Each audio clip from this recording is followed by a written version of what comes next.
It is Monday, December 7th, and we are at our Newfane Selectboard regular meeting.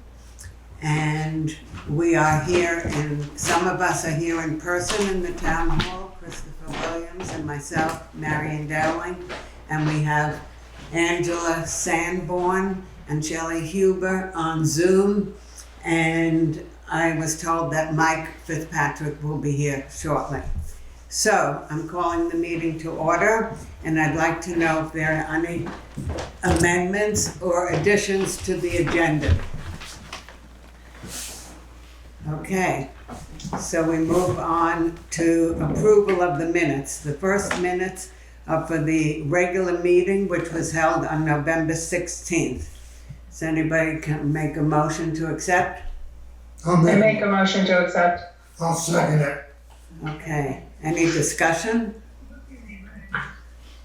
Okay, thanks.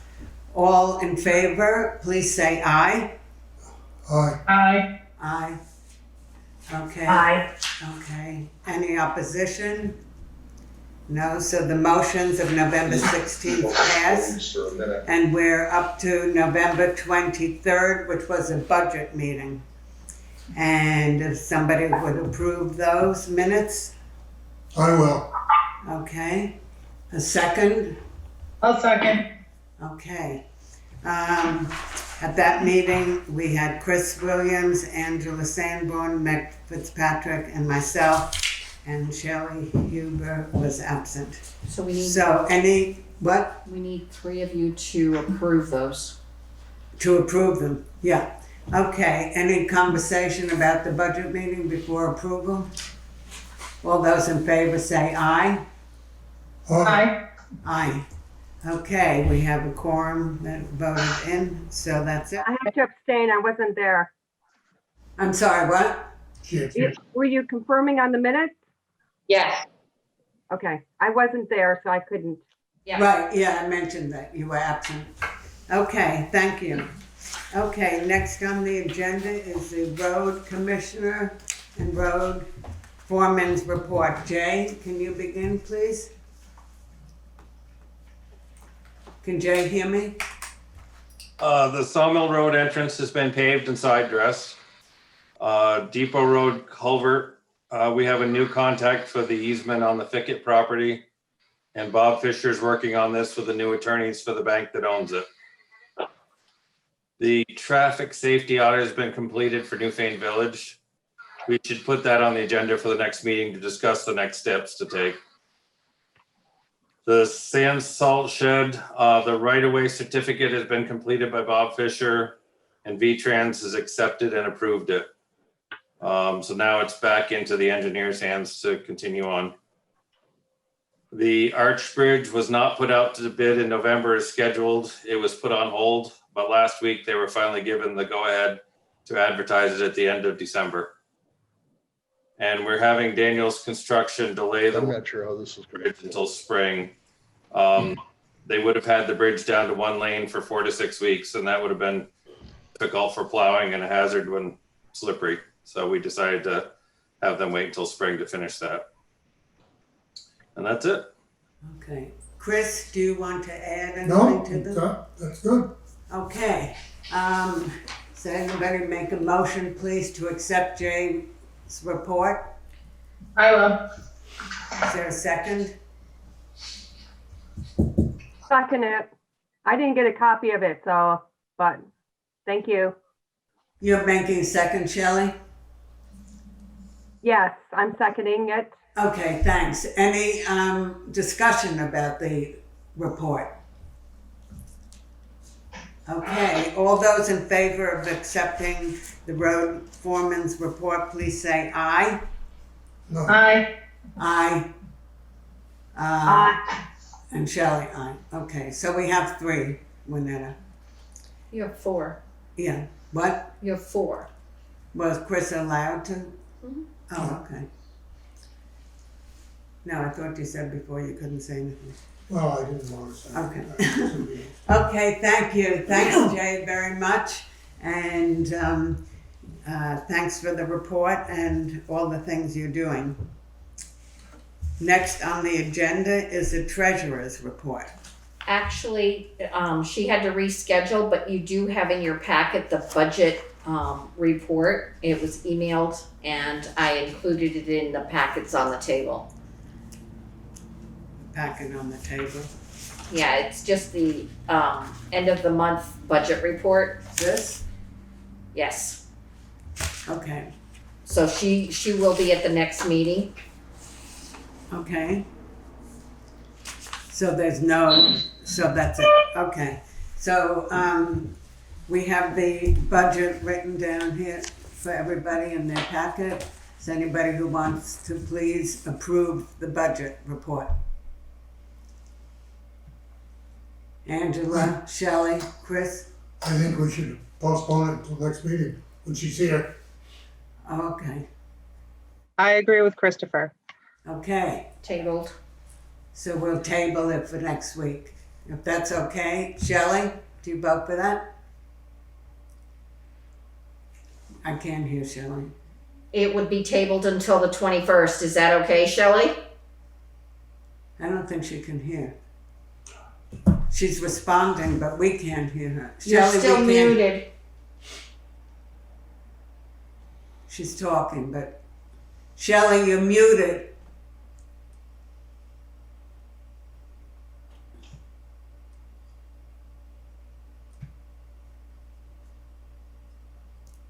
I'm sorry, I lost the page. I was looking for the budget report. Sorry. That's okay. We have tabled it until the week of our next select board meeting on the 21st. Okay, that's great. Okay, thank you. Administrative assistance report, Juanetta. There is progress with the social appropriations appointment. In an effort, I have additional attempts to contact the 5 remaining groups that have failed to make contact. We have extended the deadline to December 21st to allow for these few organizations to make their appointments. On Wednesday morning, I met with Sheriff Anderson and others via Zoom to discuss the Windham County Sheriff's Department devising a regional animal control officer to serve the towns. One of the models that was discussed should be of interest to Newfane, and I have a follow-up on December 22nd with the group. If the 4 towns start the model program, there is hopes that other towns will see their service being beneficial and agree to join. This would lower the cost shared by all or allow for increased coverage and service. Johnson Control completed the annual fire extinguisher inspection and replaced one of the extinguishers here at Town Hall. They also did the garage and Williamsville Hall.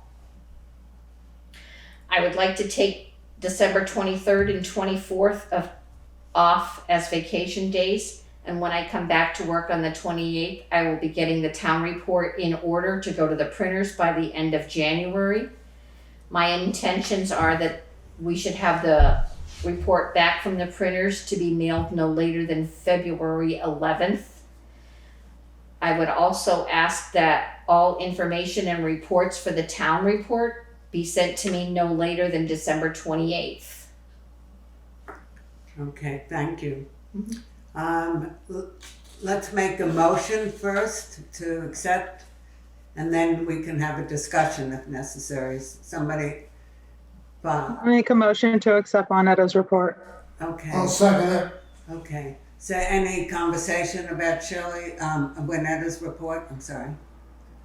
I'm just noting on her written report that she noted by the end of January, but she said February 11th.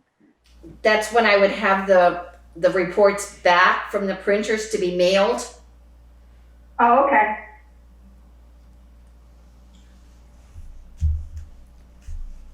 I can add to the schedule by saying that I think it was last week, Doris, the lister, and Carol, town clerk, and myself, and Melissa and Juanetta met together casually at the table, and we were looking at all the dates because it's a big concern that we will probably not have a live town hall meeting this year for town meeting, which always is on the first Tuesday of March. And so while we were talking about that, Juanetta and Carol and Doris were talking about when all this paperwork for Juanetta to complete the town report would be due. And we were sort of counting backwards from March 2nd in terms of Juanetta getting everything ready for the printers by a certain date so that we could get them back in the office for mailing out, as we always do. So that's why Juanetta was mentioning these dates right now, because we really have to get everything together in a way that is very unlike what we normally do when we have a live town meeting day. I have a question. So are we reviewing the town report before we send it off to the printers? I mean, I know Juanetta's going to be doing that, but do we normally do that as a select board? No, but you're certainly welcome to come in at any time and look at what's doing and how she's writing it, and also there's certain committees. Sorry about that, my brain. Committees have to hand in their reports. That's Select Board, the Planning Commission, DRB. What The else? town clerk, the Town treasurer, clerk, the treasurer. So we all have to have our reports in by a certain time so that the town report in general will be finished. We also see here tonight, we have several people who are going to be talking about their organizations and requesting appropriations. And we still have a few people who have not responded, but once all the appropriation people have come to our meetings for requests, that will be put in the town hall meeting. Melissa does a lot of work in conjunction with Juanetta, helping Juanetta and with the budget and all that. But anytime, first of all of these meetings are open to the public, and Shelley and other members of the select board, please come in at any time and check up and see what's happening. That's a long answer to your question, Shelley. That you can come in and review it. Marion? Yeah. I don't know if it's just my computer, but you're cutting in and out when you're talking. Oh, What did she say? She said you're cutting in and out when you're talking. Oh, I don't know what's happening. I'm sorry. We couldn't hear you before. We saw you talking, but you must have been muted. So we are still in the process of trying to get all of this handled. So I don't know what to say. I'm sorry. Can you hear me now? Shelley? I can hear you, but it's just breaking up, and I didn't know if anyone else was having difficulties. No problem. I'll work it through. Thank you. No, I'm glad you're telling me. Is there anybody else who's having problems hearing? Okay. Well, hopefully Shelley will work. Okay, so all those in favor of accepting the administrative assistance report, please say aye. aye. Aye. Aye. Okay. Any opposed? No. And so the ayes have it and the report is accepted. We are now up to Planning Commission report. Juanetta? Jane Douglas. That's me. I'm the newest planning commissioner. Hi. You are? Yes, you just appointed me last month. That's so great. I mean, I know, but My camera's working now, so. are you the chairperson or a No, member? Ken Estes the chair. Ken is still the chair. Ken's unable to be here on Monday nights, though. But I was appointed just last month, and the first thing I did was read the town plan, which was pretty formidable because it's a very long document. Yes, it is. But, it had some pretty good stuff. Now we can't hear you. Jane? Jane?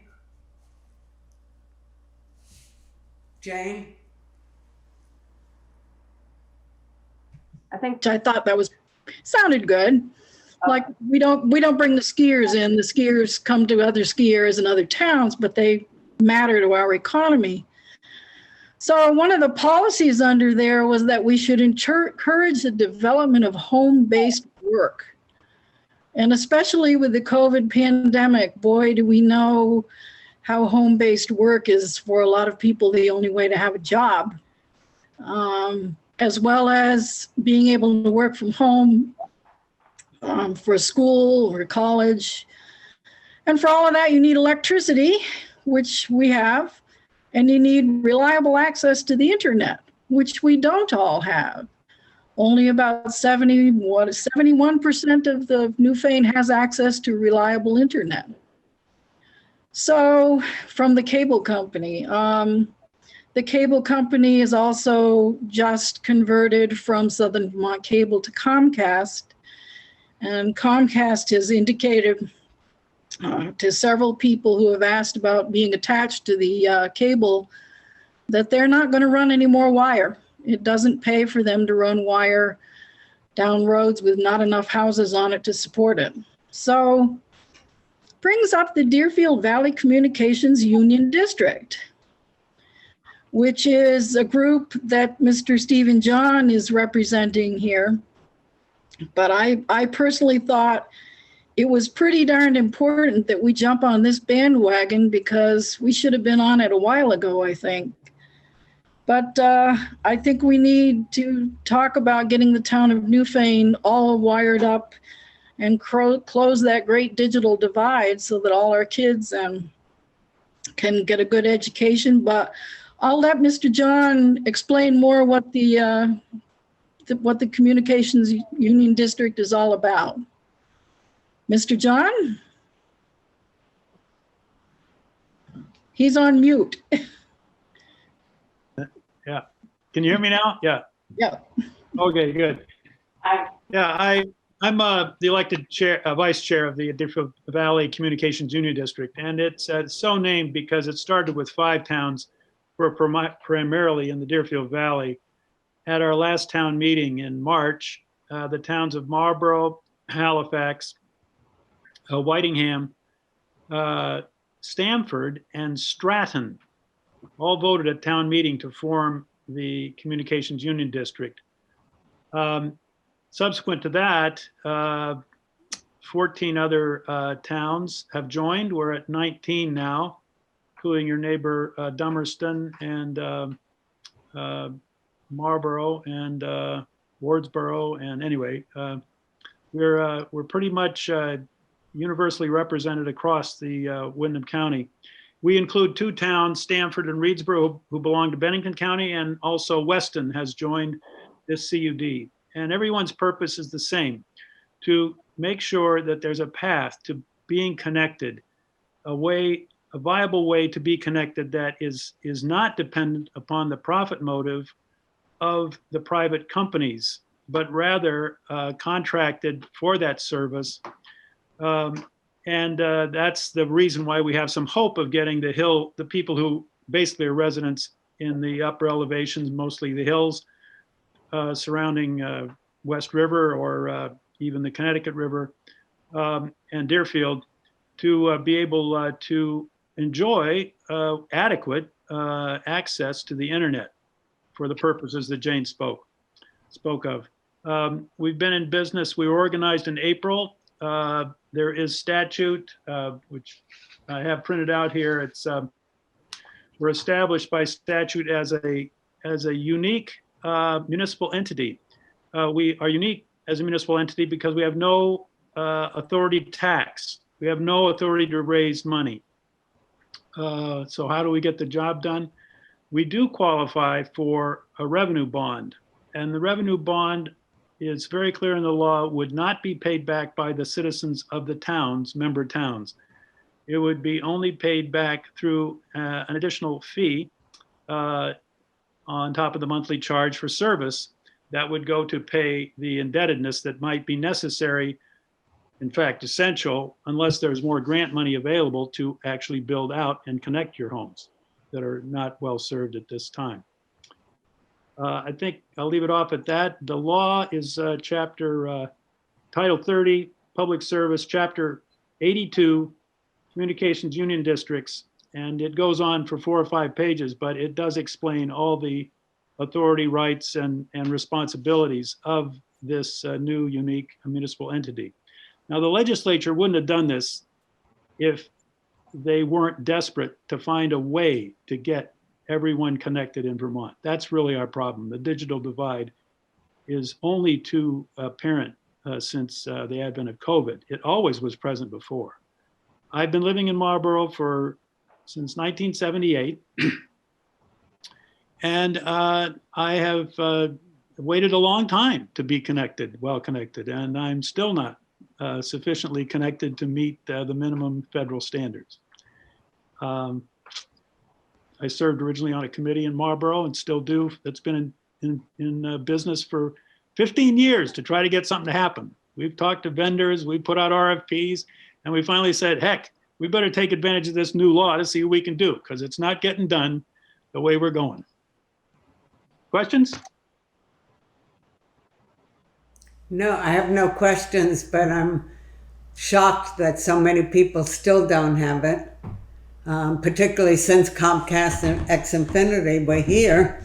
And I thought that that would improve and expand the use of internet service, but you're saying that they won't do it anymore. Well, I don't hold it against the private corporations. They're in business to make money. And if you don't have enough people, customers on a road, on a mile of road, why should they be hanging up cable and getting you connected or fiber? Because they can't get enough revenue from that kind of sparsely populated area. It's not surprising that Brattleboro is well connected, at least downtown. And Putney, Dover has a cable company, local cable company, Dover and Wilmington. But that's only addressing the needs of a very small percentage of our residents throughout the county.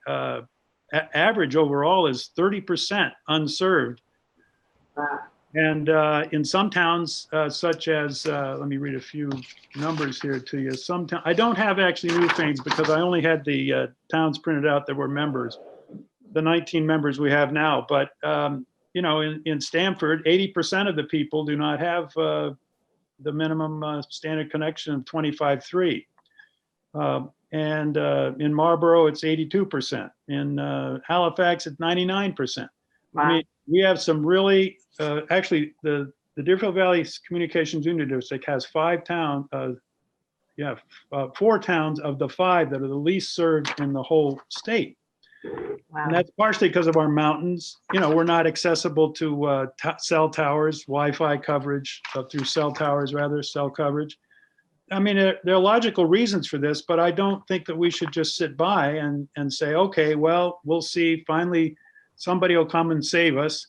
I think we have to take the matters into our own hands as offered by this law to at least have a plan. That there's a business plan that the Wyndham Regional Commission got a grant for to vet a business plan to see if we were viable. And with the critical mass of towns we have, it is possible for us to make it a payback situation. Now, we're not going to hire anybody or buy trucks or do anything like that. It's all a matter of this board, the Deerfield Valley Communications Union District Board, putting out requests for proposal, vetting and interviewing vendors and reviewing proposals and see who's willing to build for what price.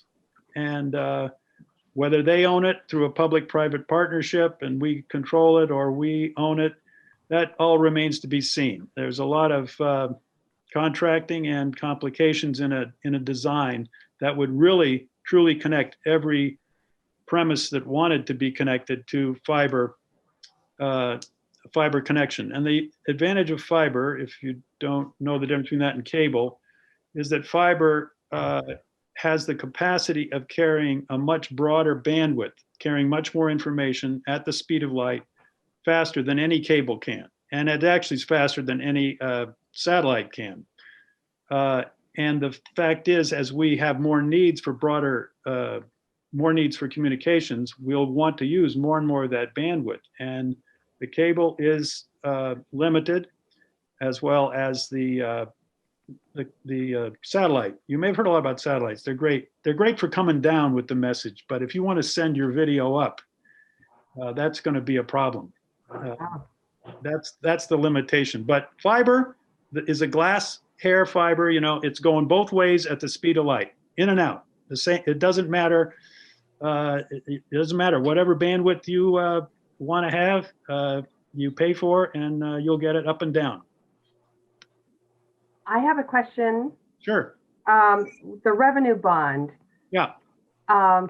is that for a charge to the subscriber? Well, it's the DV5, the CUD is all CUDs. There are 9 of them now in the state. Have the capacity to issue a revenue bond, go to the bond bank, state bond bank, a revenue bond, but they have to have revenue first. So the real problem for us initially is to get enough people connected, a small group, a couple of towns, 3, 4 was started out at up north for EC Fiber, and then have a revenue that justifies, you know, the loan by a revenue a bond bank, a state bond bank, to do that for municipal services. Now, there is a VEDA loan. There are Vermont economic development loans available with a 10% match that could be that provide some of the initial startup money. But, you know, I'll be frank with you, there's no free lunch out there unless unless there's funding coming from the state through grants to enable these CUDs to meet their mission of connecting everybody. It's not going to happen quickly. You know, there could be charitable giving or fundraising, that donations and grants that we've applied for, and that we would hope would get us off to a start without incurring debt, because you can't make a viable business proposition out of this. If you're trying to meet people that are, you know, less than 5 to a mile or whatever, you don't have a business proposition that's going to sustain indebtedness unless you have the initial capital outlay taken care of. So, yeah, I hope I've got too much into details there, but that's the scoop. So And- you're looking for the town of Newfane, of course, to join the CUD? Well, you know, actually, I'm not much of a salesman. Look, if towns want to join or they don't want to join, you know, that's up to the town. I mean, if you have a plan about how you're going to get the 30% or whatever, 20% of people who aren't connected, you know, go for it. I worked on that for 15 years in Marlboro, and we didn't get there. So, you know, I'm just saying that your neighbors have joined. Townsend has not joined. I think that Townsend and Newfane are right in holding off and seeing what happens, at least up to now, because you have a cable provider in your town. Interestingly, Dover joined up very quickly, as did Wilmington, because they, you know, it's a different clientele, maybe different citizen awareness, different need, more second homes, hard to tell. But, you know, towns, we start out with 5 and they're 19 now. And it's you know, we're welcoming additional members. There won't be any controversy regarding joining. You're not going to be putting your town at risk of any financial loss or any problem there. It just provides some hope for eventually getting connected over. The original business plan was stretched out over 10 years to get the entire county connected. But we hope to accelerate that. And certainly COVID, I think, has motivated some people to realize this is not just, you know, a luxury. This should be viewed as a utility, as an essential to our livelihoods, just as power and water and postal service, you know. It's pretty essential. Yeah. I'd like to point out too, the feasibility study, which was done last year, I believe, said that 71% of Newfane is served by the cable company, which Yep. means 29% is not. And the fact that there have been a lot of postings on Front Porch Forums since Comcast took over, pointing out that people have requested to be added to the cable and then been given quotes of many thousands of dollars for Comcast to run cable to their house. You know, that's really beyond the means of most of us here in Newfane. So Yes. I think it's our obligation to attempt to give everyone in town access to reliable internet service. And this is a way to do it. It won't be instant, it won't be overnight, but it won't be a financial risk to the town.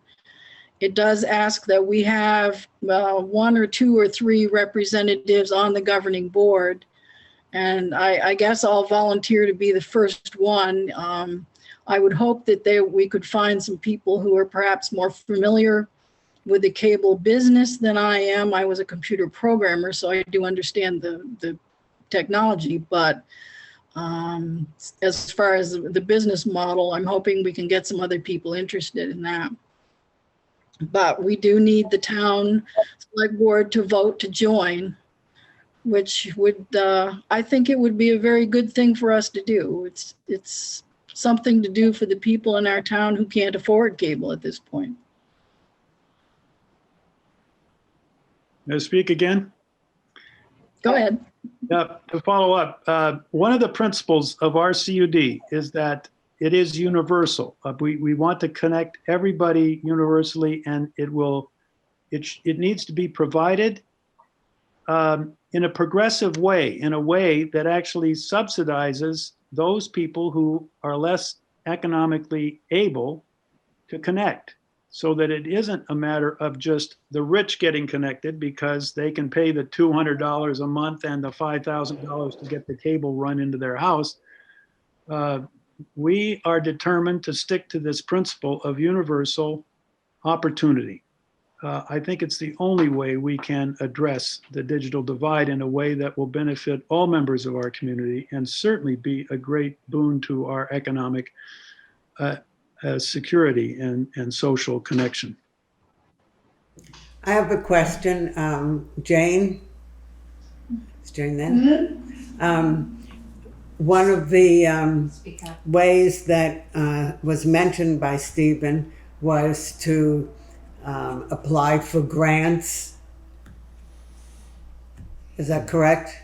Yes, we have actually secured a number of grants already and have some a major one coming up that we'll hear about by January 1st. So Jane, are you going to, if you have not already brought this up to Planning Commission about grant writing? The Planning Commission is sponsoring the effort to join the group. The group's going to be doing the grant writing. Right. We have a finance and audit committee that has a subgroup that is working on the grant writing. We have a very excellent. It's amazing how many people have come forward to volunteer. This is all volunteer effort from various towns, but we have people with a great experience in the grant writing process for urban development and for housing. We have some people who are experts in communications and broadband and the technical physics behind comparing satellite to citizen band radio compared to cable, compared to fiber. It's really a wonderfully collaborative experience. Now, adventure with all these. So I have a question then, Stephen, because you said that you would need to, in order to move forward, you would need the Newfane Select Board to either vote or be supportive of this. Is that correct?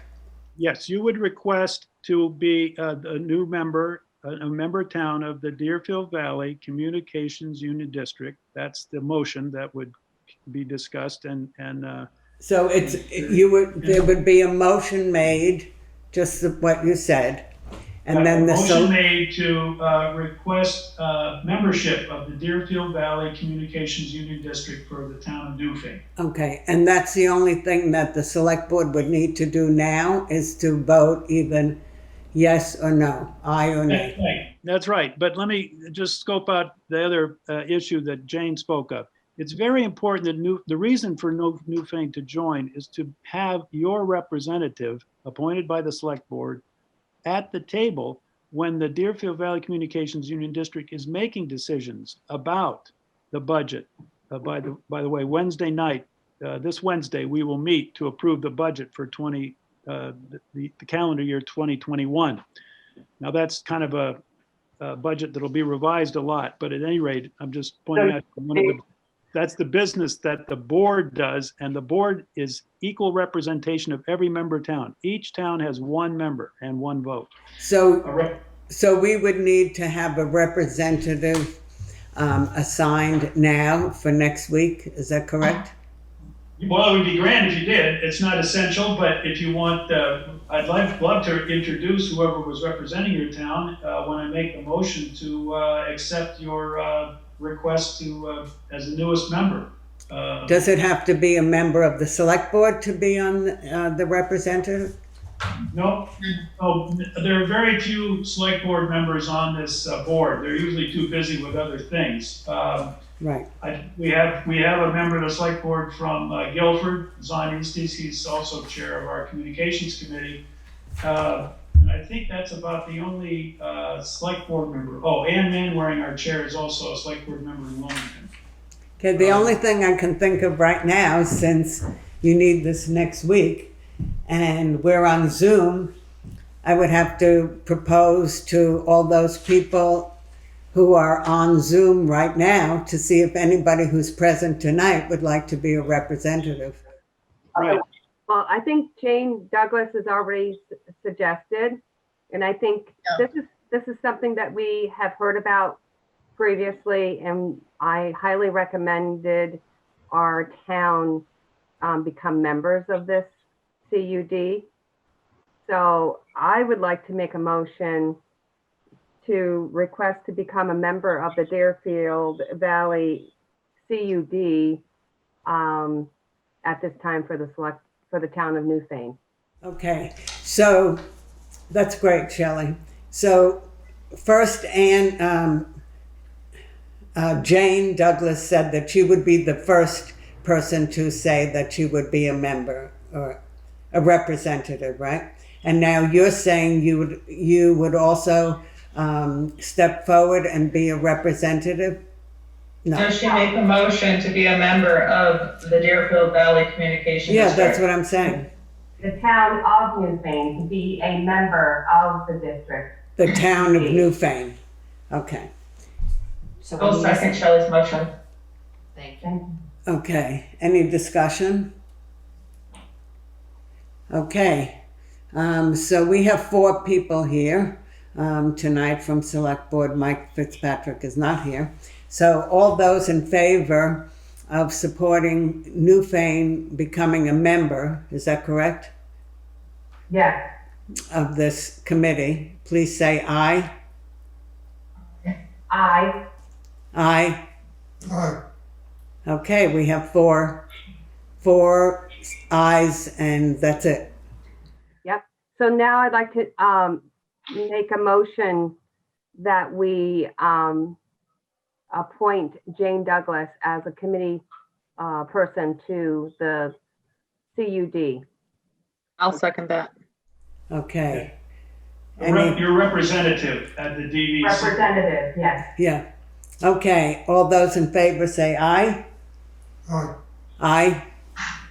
Aye. Aye. Okay. Jane, we voted you in. Thank you, Jane, so much. Yeah, thank you very much for stepping forward and being willing to do this. We appreciate it. And thank you for being the newest member on Planning Commission. It is a big town plan. You are right. Yeah, she's stepping forward. I really appreciate that, that having that all clear.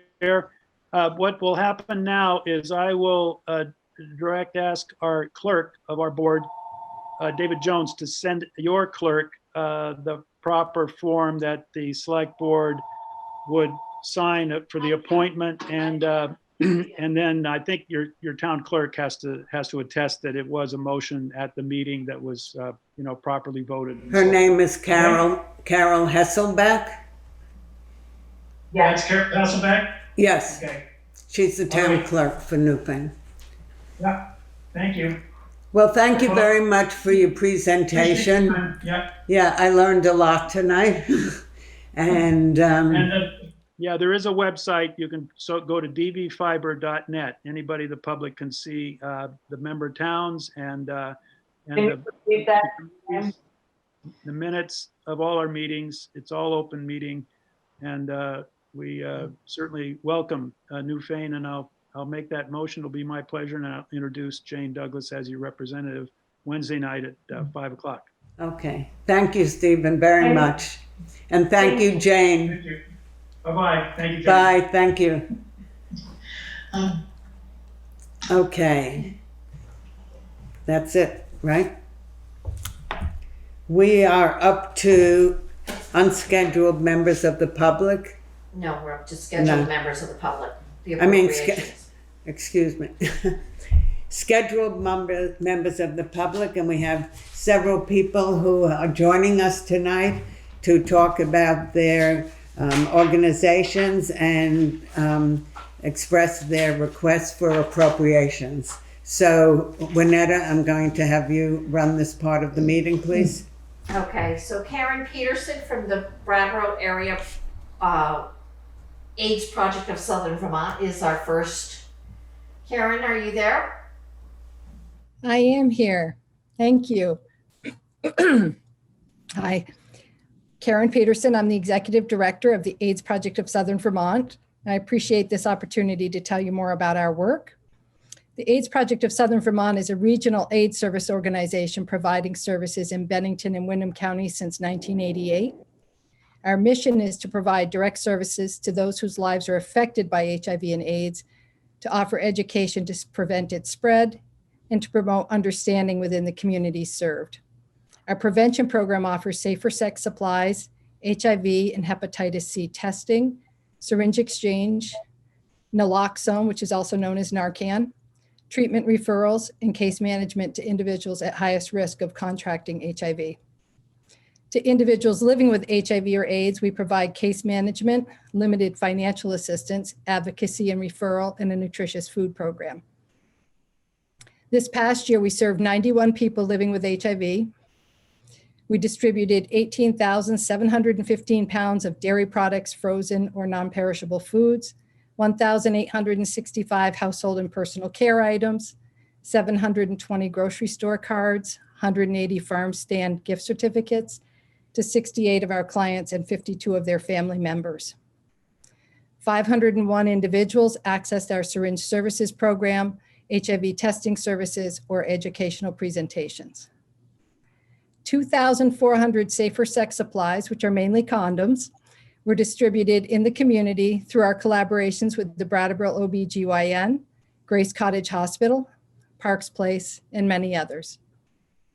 Of the 644 individuals we served this last year, we estimate 2% are from the Newfane area. We are asking the town of Newfane for $250 in support again this year. And I'd just like to end with a letter that was sent to us by a grateful client. I'm a fourth generation Vermonter, so kindness and caring from the people within this community is something I'm familiar with and have witnessed my entire life. Receiving help from the food program at the AIDS Project over the last several years was at first difficult, then it became humbling, and today it fills me with gratitude. At first, I found it difficult to ask for help. I was too proud to admit that I was struggling financially. It often came down to whether I would go to the grocery store or pay a bill on time. The staff at the AIDS Project have always been, and of course still are, so kind and gracious, making those difficult early days much easier to accept. Through their kindness, I've learned to be humble, to ask for help when I need it. Although we have come so far beyond the shame and fear in those early years of HIV and AIDS, still today, people living with HIV continue to face stigma. I personally am blessed with caring, supportive family and friends, which allows me the security and safety to speak openly about my diagnosis. Many, however, are not so lucky. When I walk into the AIDS Project, I see the items in my food box. Each and every item that has been donated is a symbol of acceptance and support for everyone with our community that is living with the virus. Each and every one of the donated items is a symbol of someone out there that is thinking about us, supporting us, and showing us we are loved. For myself and those within our community that cannot use their voice to say, I say thank you. Thank you for letting me have the opportunity to tell you about the AIDS Project. Thank you, Karen, for joining us tonight and sharing a very important aspect of what's going on in that community. Shelley? Yeah, I just wanted to say that letter was very moving. Yes. It was very heartfelt, and thank you so much for sharing that. Thank you, Shelley. I totally agree. We hear it from a lot of our clients. So thanks. Yeah. Awesome. Thank you so much for coming. And Juanetta, would you want to explain for a minute for everybody how we're working with the appropriations? So after tonight's meeting, we have another budget meeting, and that's when the budget group reviews the applicants and the appropriation requests. And then we'll be notifying you once the budget has been approved. We'll let you know that the appropriation has been approved for the following year. Did you hear that, Karen? I did, thank you. Okay, thank you for joining us. And Juanetta, would you want to continue with the next person? So I have next Richard Marek from the Historical Society. Richard, are you there? I see RJM. He's on mute, I think. Have I unmuted? There you go. How Yeah. about that? Go ahead. Sorry. But Every we time don't- I use this, I We fail don't the see first time him. I try to unmute. He doesn't have his video on. Oh. Richard, do you have a video or are you just speaking tonight? I am trying to, just a moment. Here we are. There you are. Okay. Hey, Sorry about that. I was going to start by saying my biggest problem with addressing you is that having been a member of the board, every time you've called a vote tonight, I've had to stop myself from voting. Well, you're welcome to come back. Yeah. Thank you very much.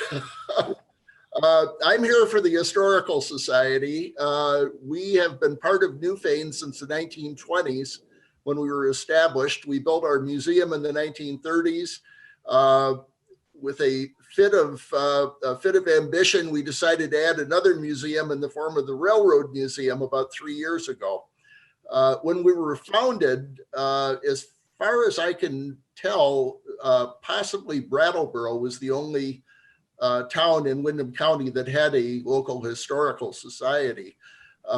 So Windham County was established to serve the entire county. Over the years, I think every town in the county, with the exception possibly of Stratton, now has a society. So in an ironic way, our focus sort of indirectly has become more and more Newfane. Although we still are a county society, we still work with the other societies in the county. For example, we do the history fair every other year to bring in other county societies from the other towns. But our focus really is rather strongly Newfane, with both of our museums being here. We try to do 3 or 4 programs a year, although this year they had to be held in abeyance because of the coronavirus. But we attempt to have a number of programs. At least half or more of them are in Newfane. Most of our visitors, although we don't keep a specific count by town of origin or state of origin for that matter, because we get people from other states and other countries, but the bulk of our business tends to be Newfane. So we have tried to be an integral part of the community. We charge nothing for our services. We are open to anyone who knocks on our door. We have done a fair amount of additional activity over the last few years, including a lot of work up on the original Newfane Common and the original burying ground up there. I have a sign in my garage that we intend to mount in the first burying ground in spring, which will list the people who we know are buried there and the people we think may be buried there because they died during the period from 1873 to 1890 or 1795, when it was in operation before the Hill Cemetery was begun in 1795. So that's kind of a snapshot. We have kept our request for funding low. I think compared to most groups who ask for funding, we are fairly modest. We like to keep it that way. Our financial stress, like that of probably everybody you'll hear from tonight, has been acute because of the impact of the virus on fundraising activities. But we soldier on. We had a few unexpected expenses this year. We had some capital expenses on the property, a little construction project, which some of you may have seen as it was going on in the back to try to get our storm cellar door repaired, which turned into a complete reconstruction and excavation. Win Clark, as usual, was very helpful and billed us only modestly, but things like that do add up. So here we are with our annual request, and I'd be happy to answer any questions. Well, I just like to say that you're doing a wonderful job, and the railroad station and the new rails that you've put in and the shed that you've built over the, I'm not sure what you call it, but the little hand cart. Yeah. It's awesome. Yeah. Our biggest problem is keeping Larry Robinson from trying to reestablish the entire railroad.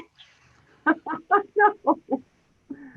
Yeah, he was out there with hammering all the little pegs in, and it was awesome. Very nice. Kids love that. We unchain it when kids show up and let them ride back and forth a little ways, and they get a huge kick out of that. Awesome. That's great. Thank you, Richard, for appearing here tonight. And it's a pleasure, and it's having served with you. It's an even greater pleasure for me to be able to disconnect and leave you to your labors. Yeah, thank you. Okay, have a good evening. Thank you so much. Bye-bye. Juanetta? David Parker is a Board of Trustees for the Moore Free Library. Good evening, David. Good evening, and I thank all of you for allowing me to speak to you tonight a little bit. I'm not going to waste a lot of your time.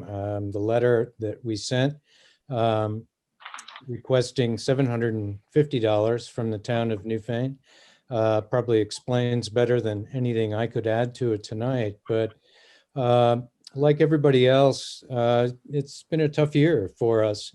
We had to close for 2.5 months this year in order to comply with the governor's directives. But on the other hand, we've had a record number of people come through the library this year. We've got about 530 Newfane residents, and that includes Williamsville and South Newfane, and I'm drawing a blank here now, Brookside, as card holders. So we've got about roughly a third of the population of Newfane holds a library card and borrows books, DVDs, what have you, from the library. What else could I tell you? We had 2 major capital improvement projects that we had to do this year. One was replacing all the windows in the library. There were 24 of them left to go that we replaced with energy efficient windows, and a new steam boiler. The old steam boiler gave out, and a much more energy efficient unit was put in, as well as new hot water system for the bathroom in the library too. So there were significant monies that we paid out in order to have those things done. So we're very, have always been very thankful for the support that the town of Newfane has given us over the years. And our request is for the same amount as we requested last year. David, I'd like to add that you have a beautiful art gallery in the back. You're one of the people who has exhibited there. It's a beautiful space for art exhibits. And I think that draws in a lot of people in addition to just using the library. Definitely. It's a treasure of a gallery. And as somebody who's actually shown his work in that gallery, it's a beautiful space. And every time I'm there showing something, I have yet to see anybody who's walked through there and hasn't just been surprised by the fact that the small town has a beautiful space like that to show off the work of local artists. So.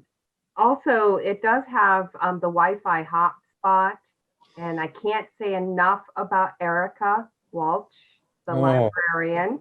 Thank you so much. Erica has really, she's a treasure, and particularly in digging for grant money, which is harder to come by nowadays, as I'm sure everybody realizes. But Erica has done a wonderful job, especially during the COVID times here, trying to facilitate programming. And I think, I don't know if this is still true, but we had heard that the kids at the school were not able to use the library, to visit the library. And I think, as we get deeper into this, particularly this winter, that the local library here in town may gain an extra importance for the younger children in the community. Yeah. And I should add too, every year that we do have, through the graciousness of the Kroll family, we do award $12,000 of scholarships to local students who are graduating. Could be kids from Leland and Gray, could be kids from Putney School. If they're a Brookline or Newfane resident, they're able to apply for the scholarship for funds in order to facilitate their first year at college. So that's something I think that is a wonderful program that we use to give back to the community too. Also, I would like to say that Erica really did a wonderful job, I assume, with all the people who volunteer with her in having outdoor space this summer where people could sit at tables with a little tent-like covering. There was walkthroughs with storytelling going all the way down on the lawn and back. And again, I agree with Shelley. Erica has been a wonderful asset to the community and to the library. She truly is an amazing asset to the library. We really are doing quite an expansion of the children's program, and we've just recently, since the appropriation request was sent to you, we've hired a director for children's programming, and through some grant money, we're able to make that hiring of her. But she is, as we speak, is designing programs for kids, and especially now things that parents can pick up, activities, kits that they can pick up and take home and use with children at home. So I can't add much more, I don't think. So. Well, thank you for coming here tonight. And I hope that all the people who are going to watch Zoom this week will understand what a treasure we do have in Newfane, and that the library is a wonderful place to go to. And hopefully people stop in. It's great. Well, I'm very glad to hear you speak the way you have of it, and I'm going to make sure that Erica is aware of what you said tonight too. So that's very nice. Okay, thank you, David. For your time. Have a good evening. You too, Marion. Thank you. Okay, Juanetta? South Newfane Community Association, the treasurer representing them tonight is. Hi, I'm Ann Golob. Thank I you. am the treasurer of the South Newfane Community Association. We are the little old schoolhouse on Dover Road at the juncture of Dover Road and Auger Hole. The schoolhouse, if you don't know, was built in 1867 and was used by the community as a one-room schoolhouse until the 1950s. And for a long time, there have been several of our neighbors around here who actually went to school there and told us about, their memories of the being in school there and the teachers and the outhouses and the like. These association was formed in the 1950s when the town sold the schoolhouse to the community of South Newfane for $1.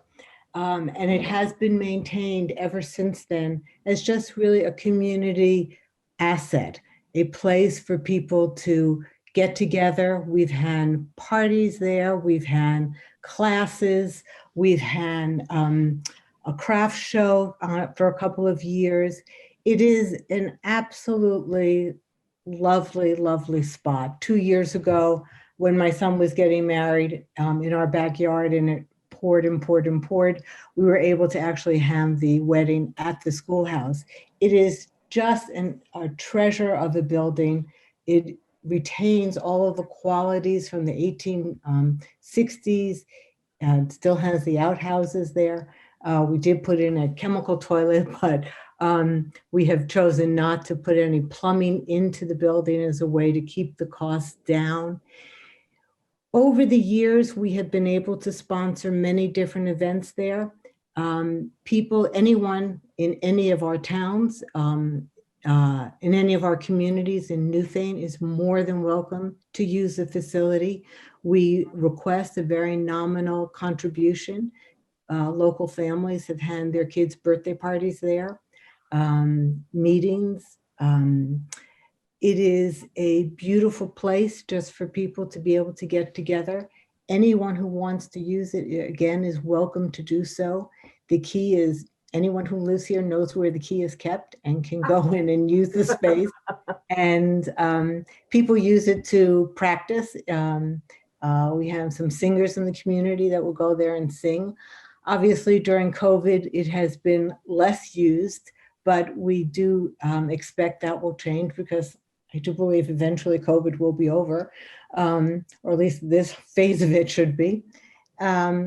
What we do is we maintain a building fund because when things go wrong on the building, because it's so old, it ain't cheap to fix it. So we do maintain a fund to be able to maintain the building going forward. 6 years ago, we had to replace the floor.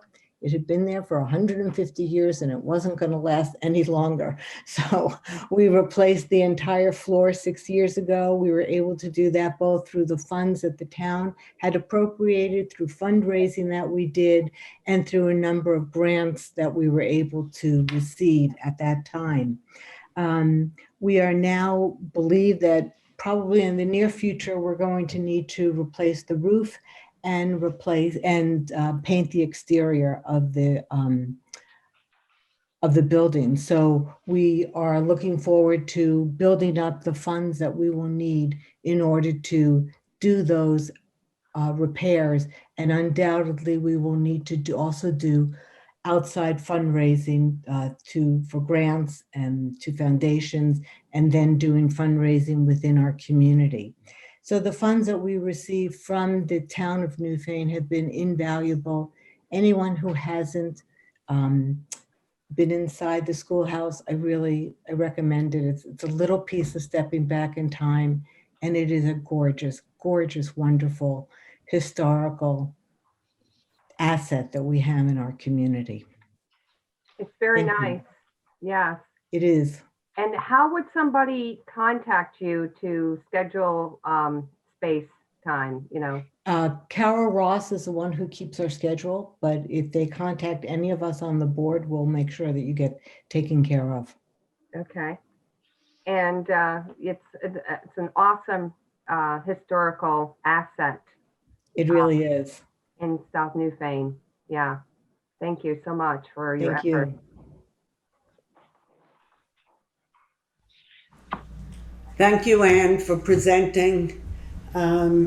information about the schoolhouse. It is a very charming place.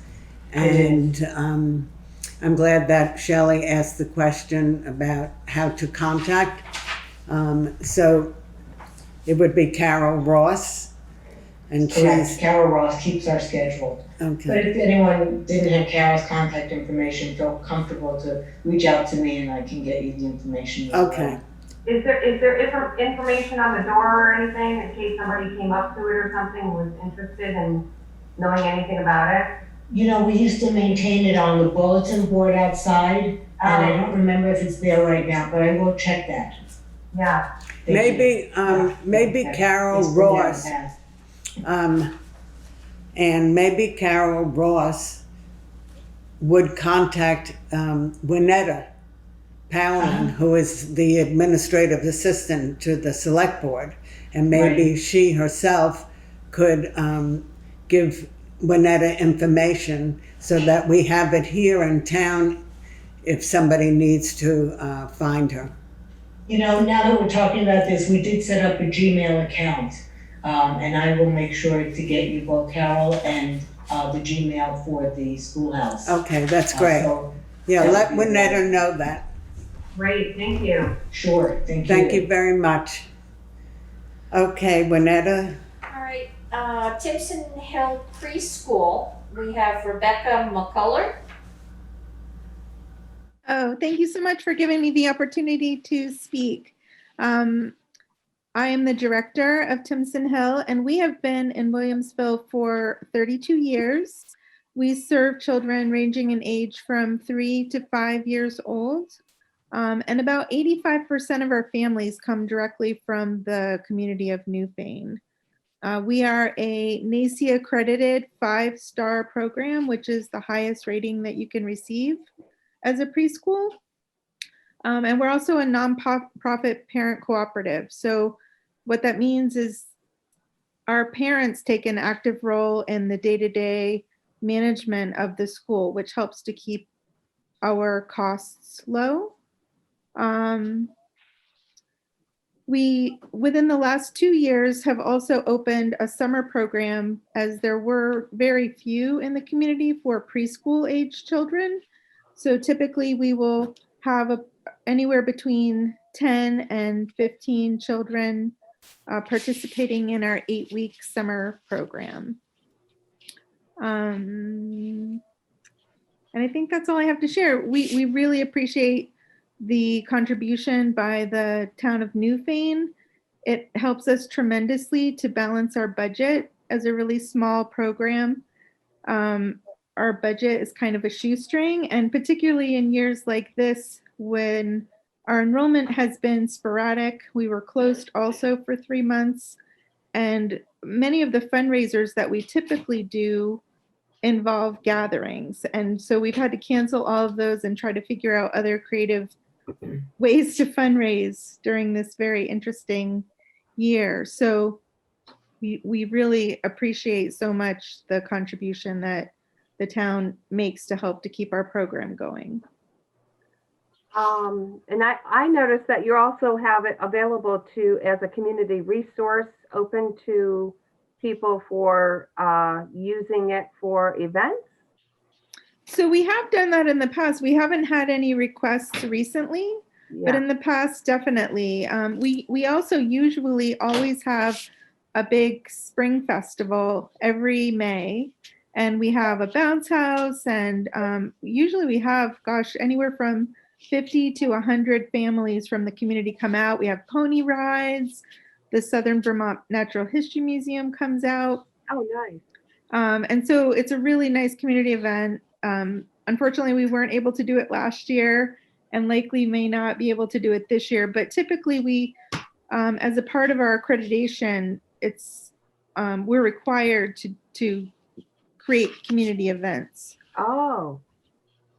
So that's one of the big ones that we do. We also have done the last 2 years something called Night on the Rock River, and it's been a fundraiser at the Williamsville Grange Hall. Nice. Thank you very much for your presentation. You're welcome. Thank you.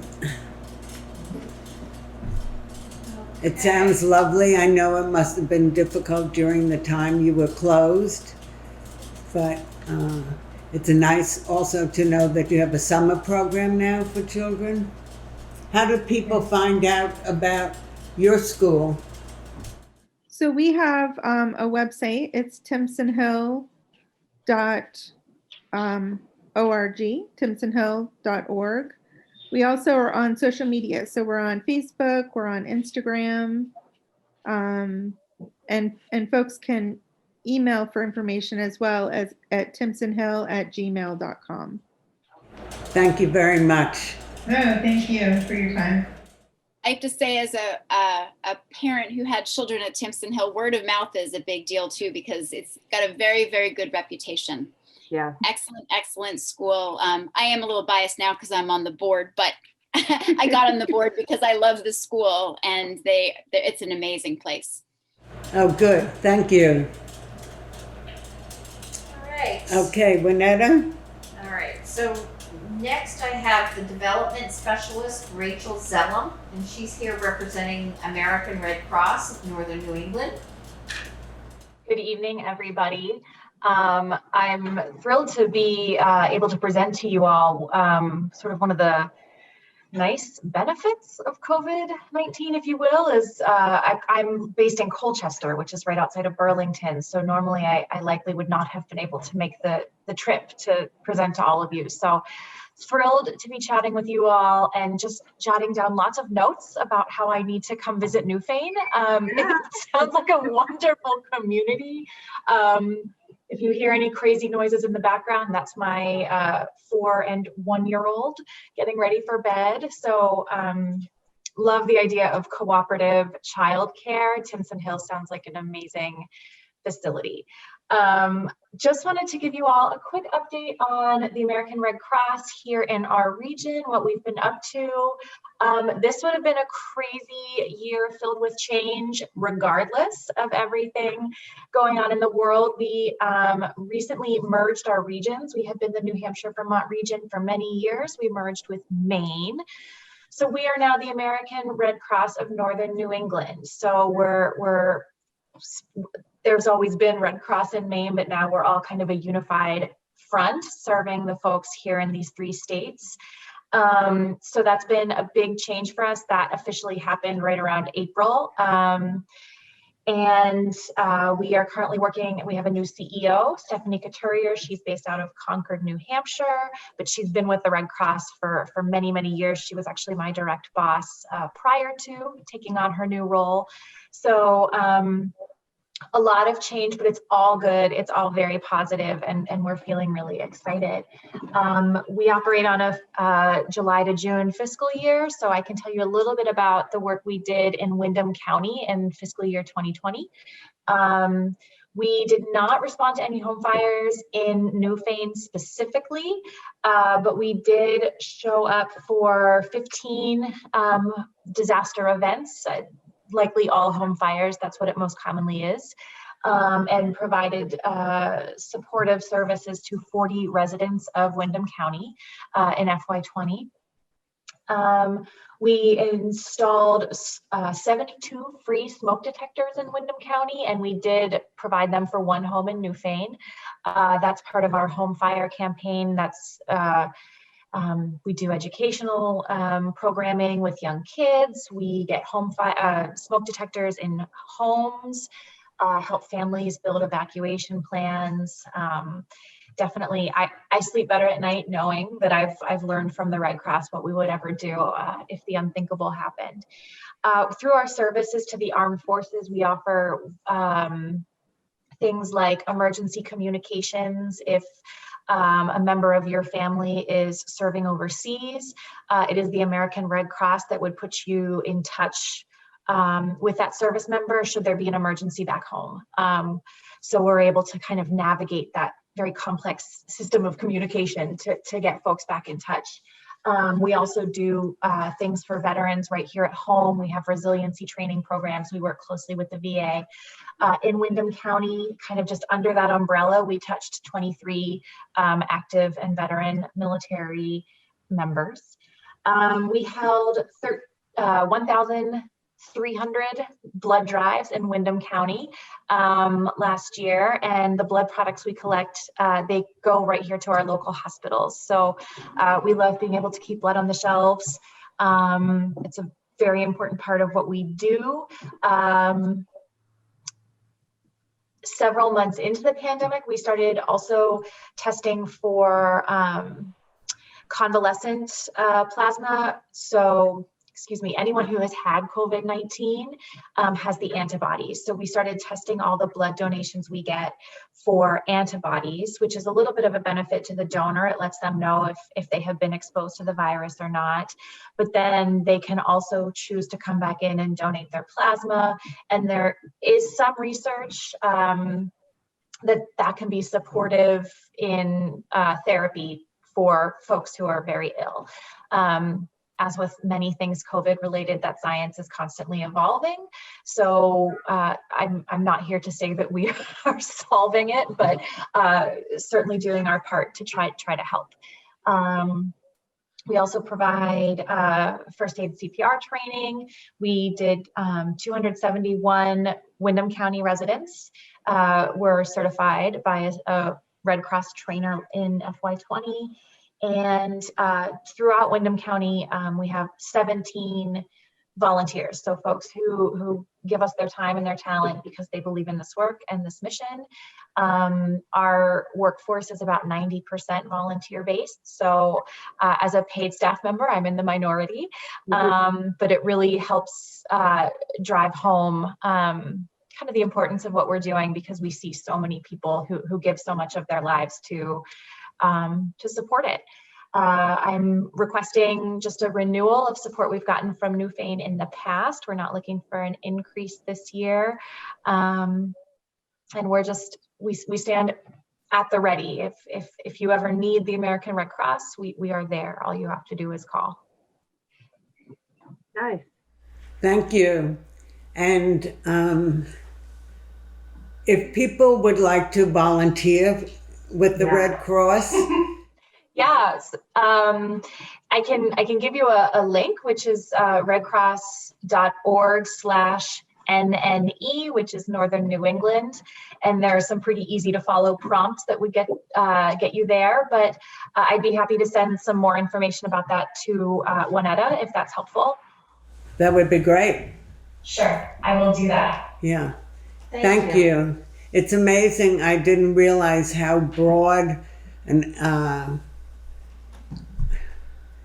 broad sense of committees and services that the Red Cross provides. I mean, I've often I've donated blood, but I didn't know.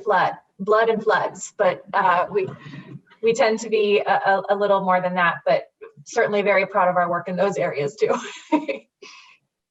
So it's great to know that also that the blood that's being collected stays in the region, and we have the Grace Cottage, little hospital with a big heart, and so I would assume that if we're doing a blood drive, you guys are doing a blood drive, it goes to Grace Cottage Hospital. I don't know that. So we have a staff on we call them the biomedical services team. So we have biomedical services staff who kind of manage the supply chain for blood distribution and things like that. And I'm not part of that. So I can't accurately speak to that, but I do know that our blood stays here in the region. Oh, in the region. Okay. Yeah. Thank you. Yes. Well, please feel free to come to Newfane and visit. We have a wonderful town and great people living here, and we'd love to meet you in person. Absolutely.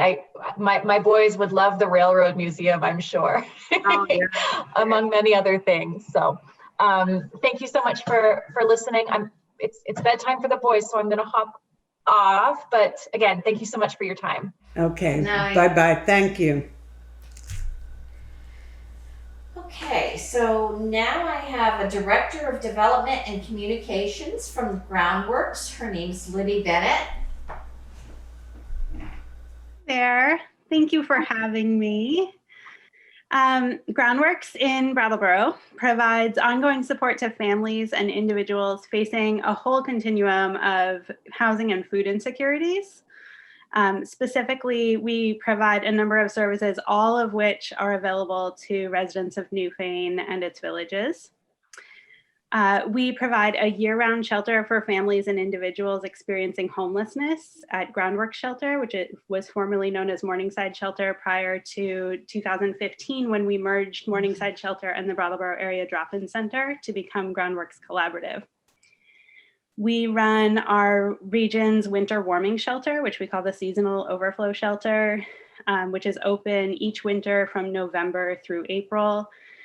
People who may have known it in the past, it used to be at the Baptist Church on Main Street in Brattleboro. It moved to a dormitory at the old Austin campus. Yeah. And this year last year, we opened the shelter there in November 2019. And in March, when COVID hit, we kept that program running. So it never really closed to be a seasonal program this year. We moved all of that staff over to support what is now currently 196 or more people currently sheltering in Brattleboro motels through the state's emergency motel voucher program. And for those who are not familiar, that program is providing isolated shelter for folks who otherwise would be in congregate settings. And so the state really prioritized that. We spend our CRF funds on making sure that folks who are vulnerable and experiencing homelessness in our community weren't the first to get and spread COVID. So that program is scheduled to carry on through the end of March, as far as we know.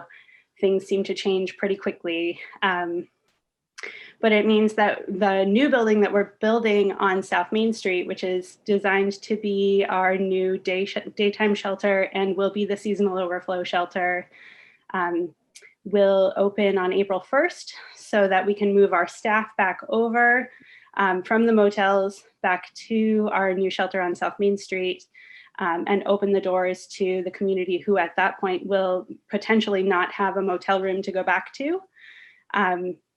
And so that'll be April 1st, and we'll open the seasonal overflow shelter again in that space. The space is designed to flex from daytime shelter. We put away the tables and chairs and bring out beds in the evening. That program will begin in November of 2021. We also run the region's most heavily utilized food shelf program at FoodWorks, where we typically are serving, in a normal non-COVID time, serving over 1,000 people a month. And since COVID started and we changed our operations, we closed our doors to walk-in traffic and started delivering food all over Windham County to folks who are homebound and can't get out to the grocery store, can't access their own local nearby pantry. So we're delivering all over Windham County. We recently switched back to allowing curbside pickup as well for folks who are able to do that. And that's been going very well, but it also means that we reduce the barriers to that program so that where folks used to be able to come for one main full shop a month, and we would encourage people to come back weekly for bread and fresh produce. That once a month has now become twice a month. So we pack up 2-week boxes of food to distribute all over Windham County.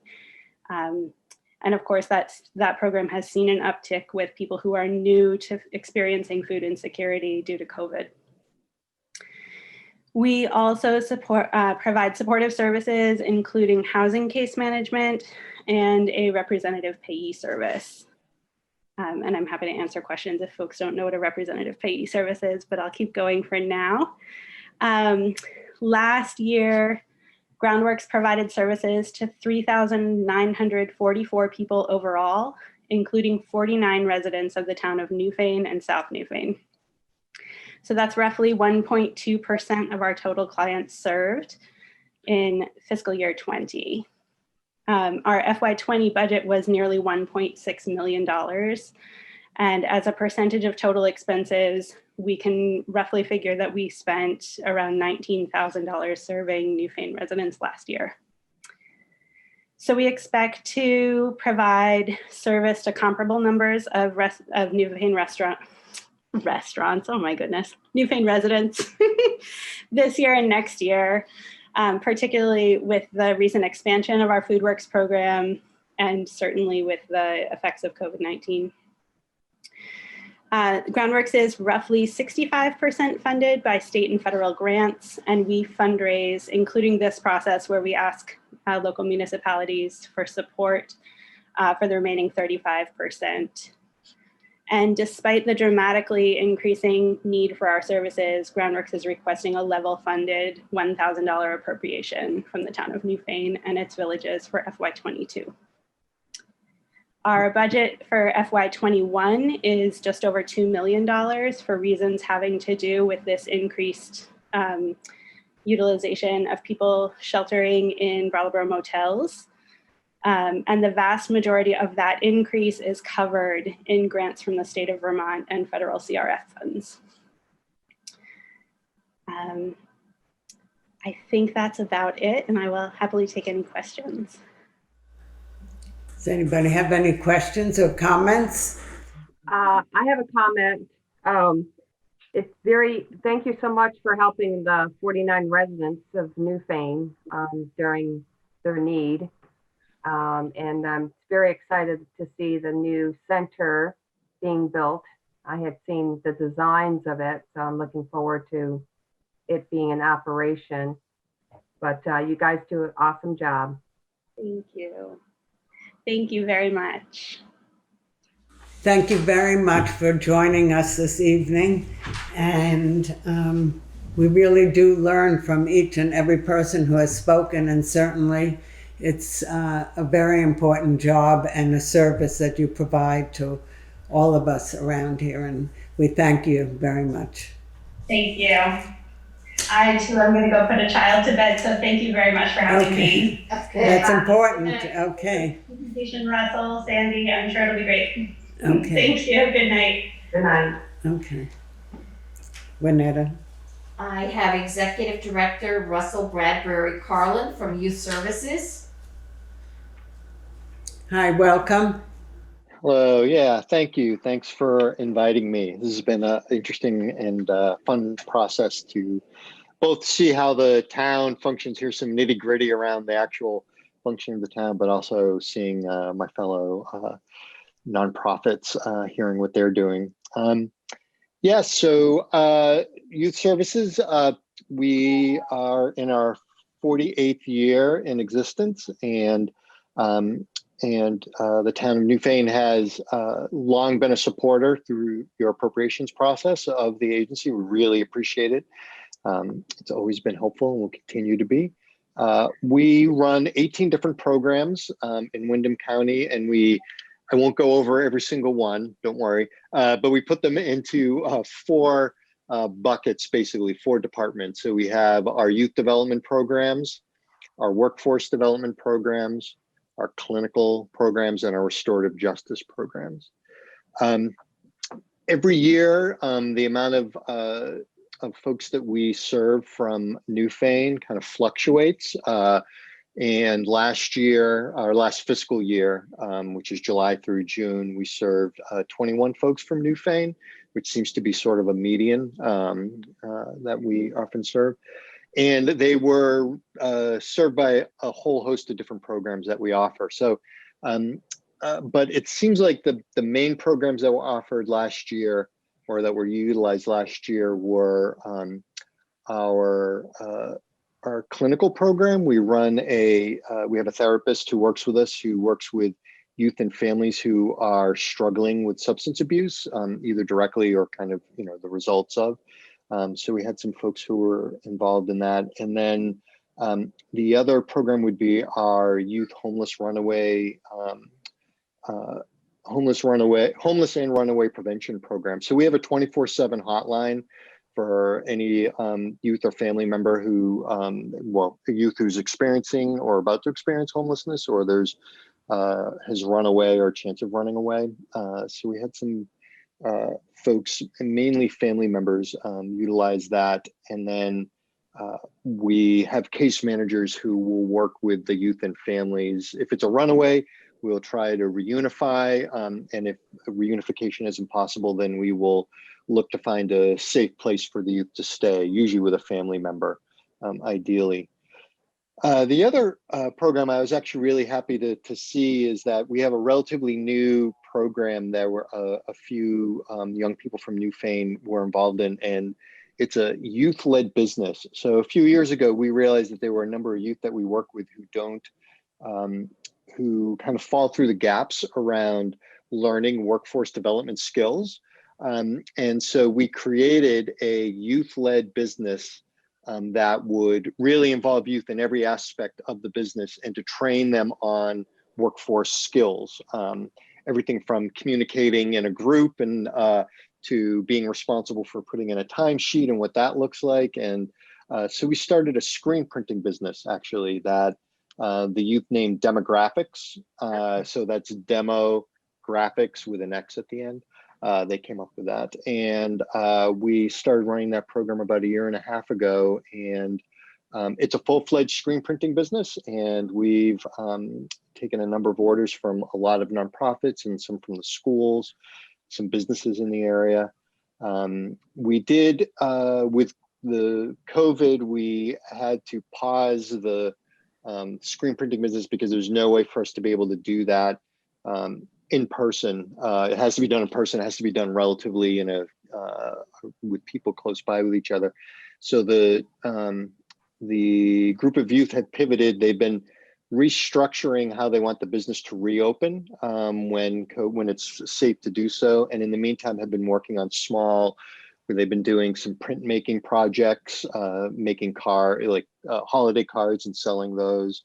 But it's a great group of youth who are really invested in interestingly, every aspect of the screen printing business. If I had gone out and said, hey, I have a screen printing business, I really want some youth to sit down and help us with the budget, I wouldn't have gotten any youth to be involved with us. But because we started the program from with them coming up with the actual project itself, they are actually, not all of them, but at least enough of them are actually interested and invested in like what the budget for the screen printing business looks like and play a role in every aspect of it. So yeah, that is basically the overview. Do I have any questions about anything that we're doing, any other programs or any of the ones I mentioned specifically? That sounds awesome. I'm a small business consultant, so I'm all for kids working and learning and running their own businesses. So that's awesome. Good to hear that. Do you know how many people are in that program, maybe from Newfane? It sounded like there might have been a few or something. Yeah, I believe it's 3. I think there's a small cohort. They kind of know each other, and I think one got involved, and then 2 others came with them. So I think that's I think great. That's awesome. Yeah. My hope is that for a lot of the young people that, well, I'm hoping that the idea is that they come out and get like a job, and we help them get a job. But I'm kind of hoping that we also spark that entrepreneurial spirit, which I think is going to be the future for a lot of folks, is like start your own small business. You can do it online. So we'll see. Awesome. Very good. Yeah, very good. Well, I know you guys do an excellent job there. And I'm trying to think of the gentleman who's been there for many years. Pat? Oh, Patrick? Our diversion. Yeah. Diversion program. Yeah. Patrick's great. Yeah. Awesome. Yeah. Great. Well, thank you. I've been on diversion with Patrick for about 11 years already. Oh, right. But this year with Zoom, I have stepped back and I have told them I'll come back when we're meeting in person again. But it's different. Yeah, it's a different situation. And actually I ran into Patrick the other day and we talked about it, and he's fortunately very supportive to me with that feeling that I have about it. But I've been working with Patrick for at least 10 or 11 years, and it's a great group that you have at Youth Services, really wonderful people who are very committed to the youth and adults in the area. Yeah. So thank you for working coming. there. I Yeah. love everybody I work with. Yeah. It's great. Hi. Anybody else have a question or comment? Well, thank you, Russell, for your presentation. And we wish you the best, and say hi to everybody down there. I will. Thank you so much. You're welcome. Okay.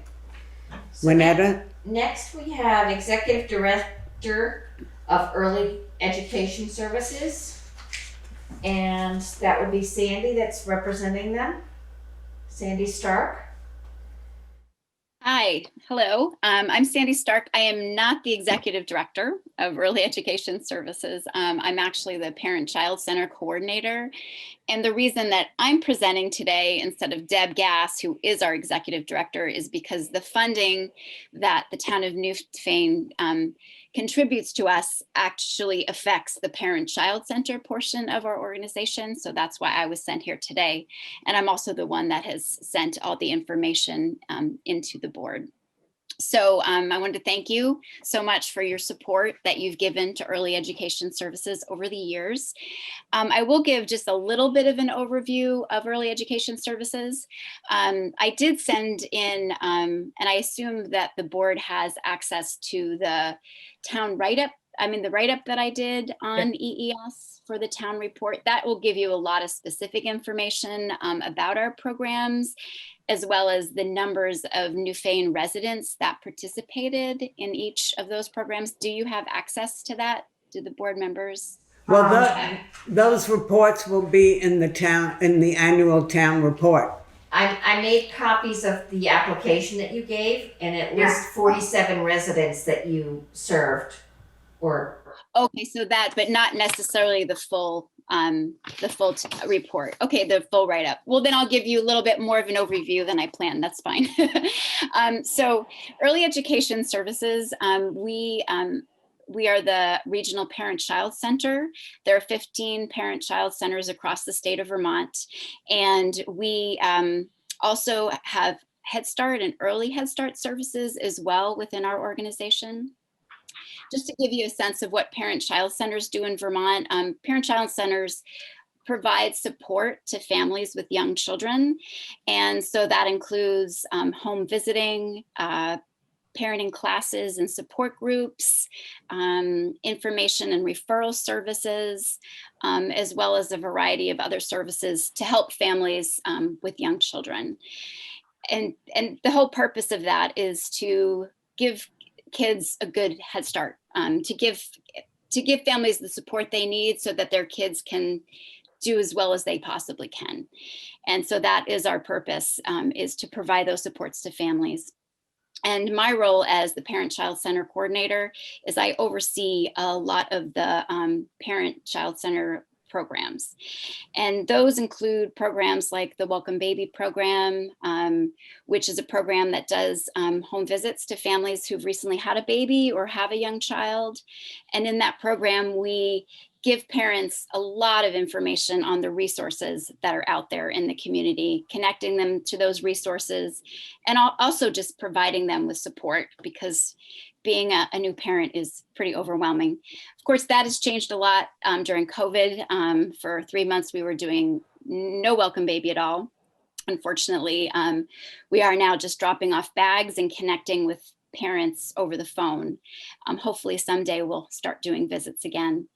Another program through the Parent-Child Center is the Teddy Bear Teas. And the Teddy Bear Teas are basically open houses at 15 area elementary schools in the month of May. I run those with the school staff, and they're an opportunity for parents to get connected with their community, get connected with other families, and also get connected with resources. I often say that my job at EES that's really what my job is about connection. It's about getting families with young children connected to those three things: other families, their community, and the resources that they need to help their family. So other programs that we provide, as I mentioned, were parenting classes and support groups. Those, unfortunately, during COVID, since COVID began, we've been doing them virtually, which in some ways we've actually expanded our reach a bit, which has been kind of nice. But those are supports, things like the Dedicated Dads group. We have a foster parent support group.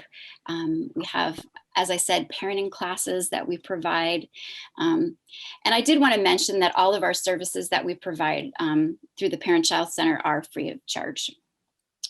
And playgroups are another program that we offer to families. And we have been doing playgroups in Townsend and in Whitingham for the last several years. Those playgroups are open to anyone from any town. And again, during COVID, those have been virtual instead of in person. So we've definitely had to think outside the box a lot over these months since COVID began, to just trying to keep families connected in during such a trying time. So one thing I want to mention about the Parent Child Center programs is those programs are open to any family in 19 towns in Windham County, and there are no restrictions based on income. In other words, everyone is eligible for these programs. And I just wanted to point that out. And I did go through the numbers, and in putting together our request, I looked through all of the information collected, and there were 47 Newfane residents that were served by these programs in the last fiscal year. And that's unduplicated numbers. Those are actually the residents that were served. And that number is low compared to previous years, again, because some of our programs like the teddy bear teas were unable to happen. There's a lot of things that were different about this past year. And just to mention, in the report the write-up that will go in the town report, I have information on the other aspect of our agency, which is the Head Start and Early Head Start programs that we provide. We have Head Start and Early Head Start classrooms in Brattleboro and Westminster. And we also have Early Head Start home visiting as well. And we do have families from Newfane in those programs as well. And the reason, again, that I was sent to this meeting to talk with you is that the money that the town of Newfane gives to early education services does supplement our Parent Child Center grant. The Parent Child Center grant is a very small part of our budget at early education services, and it's not very large. And so the money that you give us is very, very helpful, especially doing outreach to the more rural communities in our county. We have a real focus in the Parent Child Center of trying to reach out to the rural communities.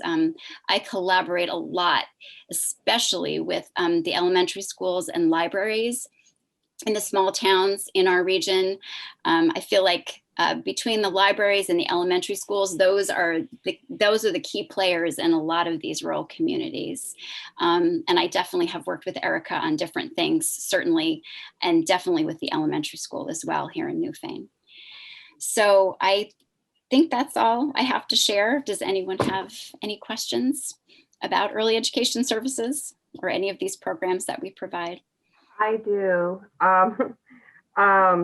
Your budget, 152,000, that's pretty low. I mean, how do you do all of this? Yeah, well, I have to say the majority of what EES does is the Head Start and Early Head Start programming. And we have a federal grant, a Head Start grant to do that work. Amazingly enough, you might find this shocking, but I mean, I've been doing this work at EES for a number of years. When I first started, our Parent Child Center grant was far less than that. And so we were only able to do a fraction of the work that we're doing now.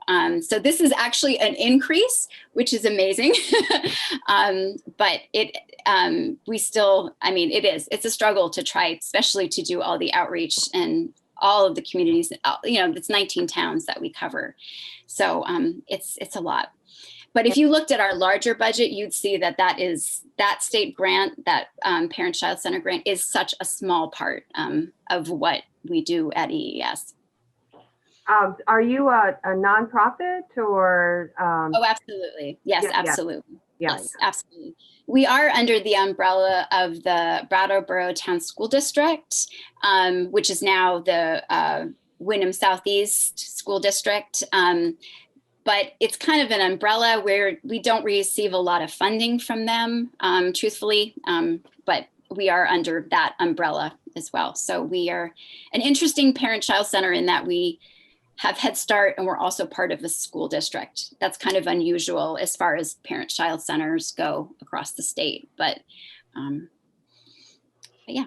Well, thank you so much for all the work. And yeah, it's been around for a long time. Well, thank you so much for all your support over the years for EES. We really appreciate it. Thank you for being here this evening. Thank you for your patience.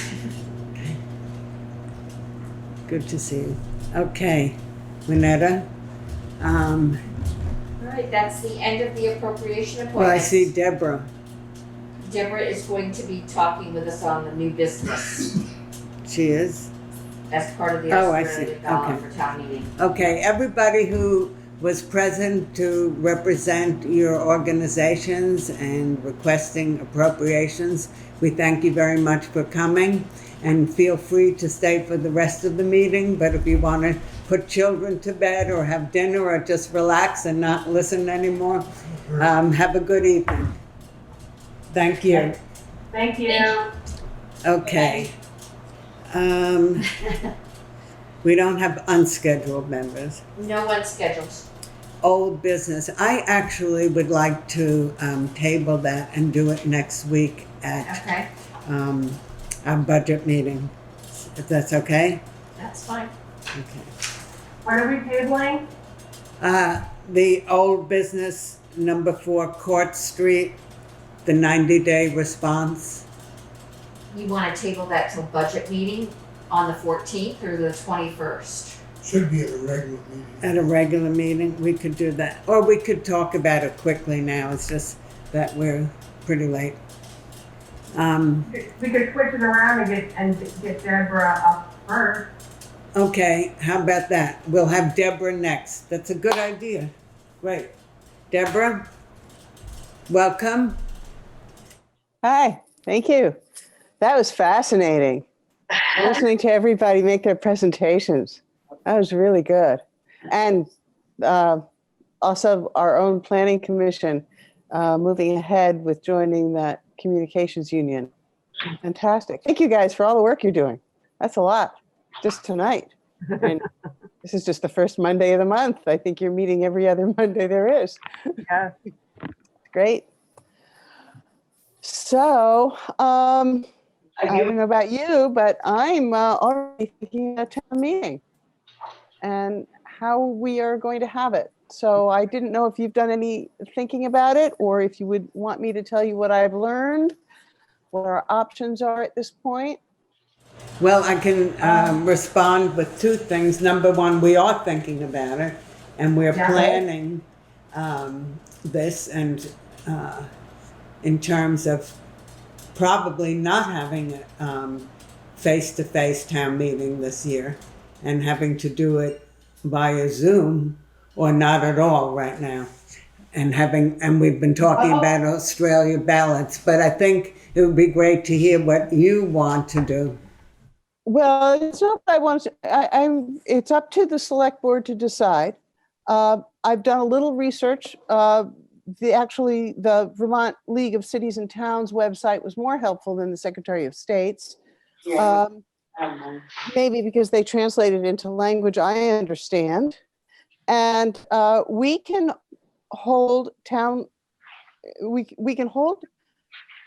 meeting in person as long as we comply with whatever the mandatory health and safety requirements are at the time. So you've learned this already. Okay. But of course, we won't know what those health and safety mandatory requirements are we might not even know in time to warn the meeting. So that's a problematic. And the current guidelines put us that the maximum occupancy limits it to 50% of the fire capacity or one person per 100 square feet. And I've been disappointed the last few years as attendance has declined, but this would put attendance to down about 10. Really? Legally. I mean, 100 square feet. How many square feet are there in Williamsville Hall? And even if we moved it to the school, it's not, you can't get a lot of people. So in terms of participation, I don't, and who knows how many people would be willing to participate in person. So, I mean, every option is problematic. Let me just put that out there right now. So we currently, we have no authority to hold town meeting remotely. However, we can reach out to our legislatures and request temporary voluntary authority to hold the 2021 meeting remotely. The town of Brattleboro held their representative town meeting. Boy, I don't think they did it until September. It was way delayed. They did get permission to hold it remotely. It was highly successful. They managed to keep up their tradition of meeting for 12 or 13 hours. Wow. But they had a lot of help. And as we heard earlier from Steve and John, Brattleboro has a lot more connectivity. There's a tremendous barrier to participation in Newfane to try to do it by Zoom. I mean, it's another imperfect solution. And the third imperfect solution is the state has passed a law that will allow the select board to hold the 2021 town meeting by Australian ballot, which would, the voting would take place on town meeting day, and there is a mandatory information meeting that happens within 10 days before that. And everything else stays the same. But what it means is that whatever is on the warning can only be voted up or down. It cannot be amended by members of the public. They can come, people can come to whenever the informational meeting is held, and they can say, you know, we should vote this down and have another special town meeting, or have another Australian ballot amended. But it's the actual legislating from the floor is not possible that way. But excuse me, Deborah, when you say that they could come to an informative meeting, do you mean come via Zoom? Yes, that I think that the information meeting has to be held by Zoom, which again is imperfect. The library, the More Free Library, has 2 laptops and 2 tablets that they can loan out. And they also have the hotspot for people who want to sit in the car if the meetings take place at a time that the library is not open. So everything is problematic, which is pretty much what COVID has done to us. Right. And I will do to the best of my ability, whatever the select board decides. Well, I know that Carol Hesselback, the town clerk, has been discussing having Australia. I mean, nothing's set in stone yet, but she's been talking about having Australian ballot votes. Right. And she was it's my thinking. understanding that it's the select board that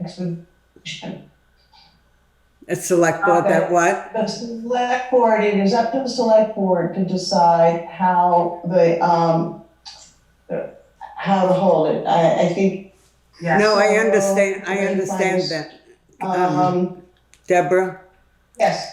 I do understand that select board, okay. but it's just in conversation. We're trying to, Right. people are trying to figure out how and what the possibilities are.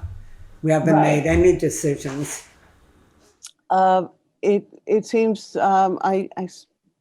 saw that I got a copy of the letter from the governor Yeah. congratulating the electors. I didn't read it in depth yet, but it does look as if Vermont was very successful in holding its most recent election mostly by mail, without that being a super spreader event. Yeah. So in terms of public health, I mean, maybe you want to talk to the town health officer. I don't know if I can get him here right now, but I think you have I'm sure he has an you have a opinion about it. special connection to him. But I would not, personally, I would not want to participate in even in direct democracy if it was going to spread COVID. And for me to give up town meeting is a pretty big thing. I like the idea of having that informational Zoom meeting. I'm not sure the mechanics of it, you know, like what, if somebody brought a proposal up to change a number, we would then be able to vote then? No. No? No, the informational meeting has no voting. It's the same as the meetings that we have for Leland, well, no longer Leland and Gray, but all the Australian ballots that we do for our different and ever-changing school districts, that happens by Australian ballot is preceded by a union district informational meeting, usually the night before the written vote. And people can ask questions, get clarifications, and they can opine. Someone could say, I think that the select board is not funding social services enough, and I'm going to vote against it. I urge you all to vote against it so that we can have, change the article and have a special election. For instance, I think that's an example of what happened last year live in town meeting. Whether somebody would be successful in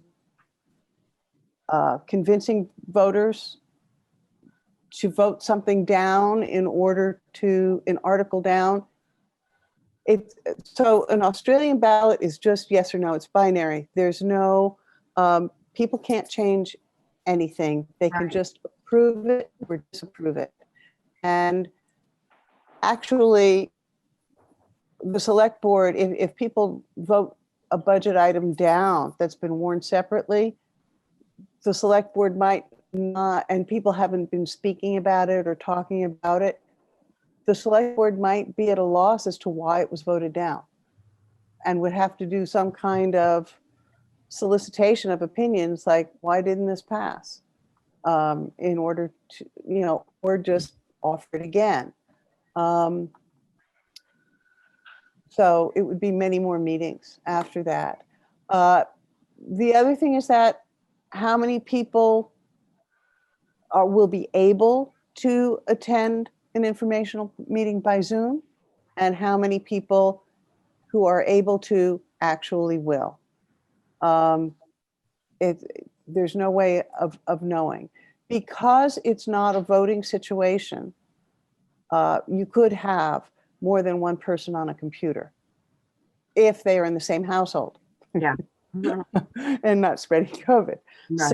So at representative town meeting in Brattleboro, each rep was able to vote from their computer, and the vote was tallied instantly online.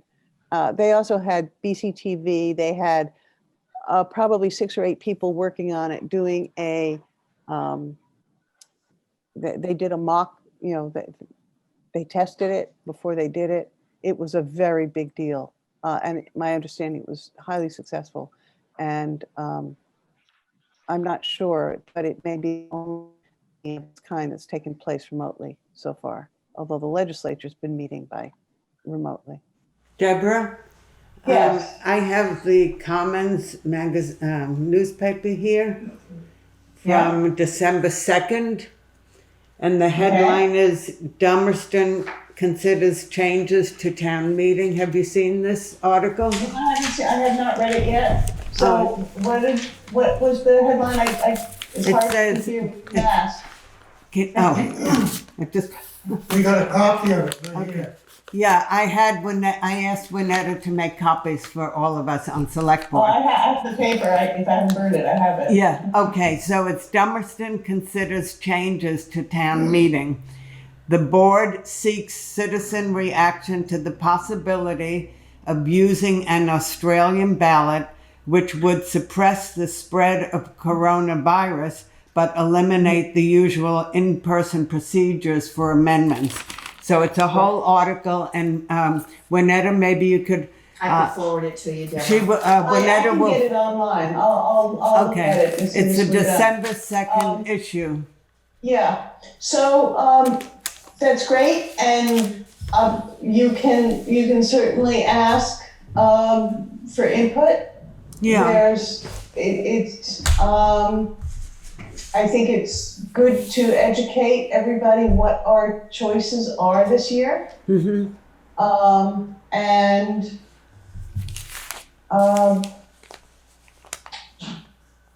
I think this is a useful thing to read for you, and perhaps we could discuss it as a good possibility. And if you don't like it, that's But I think it's good. I'm glad I don't have to make this decision. Oh, thanks. What is your recommendation, I guess? Well, at this point, with the with COVID increasing, incidences of COVID increasing in Vermont, actually more than it did initially in April, and it seems as if people are suffering a lot of COVID fatigue and not being nearly as isolating as we were earlier. And the holidays, that there will be more COVID through January, which is when the end of January is when you have to warn the meeting, isn't it? February, isn't it? February has only got 28 days, and town meeting's the 28th, so. Oh, well, for the informational meeting, it's to be held in February. But to warn town meeting is January. January 31st, probably. You have to warn the, I don't know, there's a warning window for the informational meeting. The informational meeting can happen on as late as March 1st. It's, or 10 days earlier but 10 days earlier is usually when the warning just comes out, the town report. So they can all be worked out, but it seems to me that it's,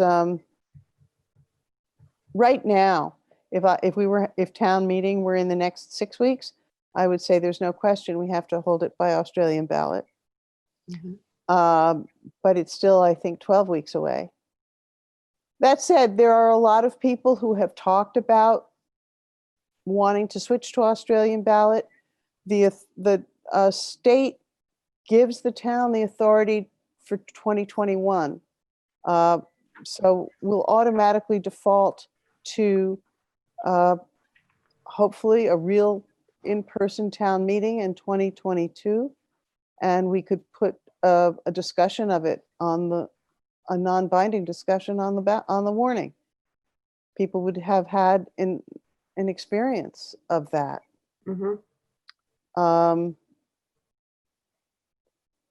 I think there's, I personally would be sad to see us switch to Australian ballot on a regular basis. Right. All the studies show that there's a decrease in participation, a decrease in interest, decrease in all the social capital that we gain from holding an in-person town meeting and seeing each other face to face and discussing and disagreeing and coming to some kind of compromise. It's a fun day. It's a very fun That day. is true. My kind of fun. We're gonna miss it this year. We'll miss it, but I don't know. I think that I would be I think I would moderate the informational meeting, but I'm not 100% sure of that. I know that in the school district, there's a moderator, who's elected for the year. So I think that we'd have to do that. We'd have to figure out the technicalities of that. And when do we have to have that decided by? By January 31st in order to warn it. Yeah, you have to decide it by the time you warn it. Right. Okay. We could start. We could start a thread on the Front Porch Forum, and I mean, I what think should we do? I think we're kind of forced to have to do this, with the informational meeting by Zoom. And, that we do the Australian ballot process. I think we're kind of forced to do it. That's what it's looking like. And, we just have to get through it as best as we can and encourage people, that we want to not necessarily force that on anybody in the future, and that we want to maintain, the regular town meeting day. Well, legally, we will have to. I mean, this is a special dispensation from the legislature to be able for the select board to make this determination. Yeah. A municipality can only choose to switch to Australian ballot by voting in town meeting. I think it has to be a paper ballot vote. The way you vote on the same ballot that you vote for officers. Okay. And the only way you can reverse it is by paper ballot. So if we went with this, do we have to reverse it with in any format? No, the authorization only currently, the authorization is 2021 only. If COVID doesn't go away, I can't tell you what the future is. Yeah. The idea that this could go on till 2022 is too depressing to think about. Exactly. Well, I think you would be the perfect person to be the moderator at an informational meeting. I can't think of anybody better than you.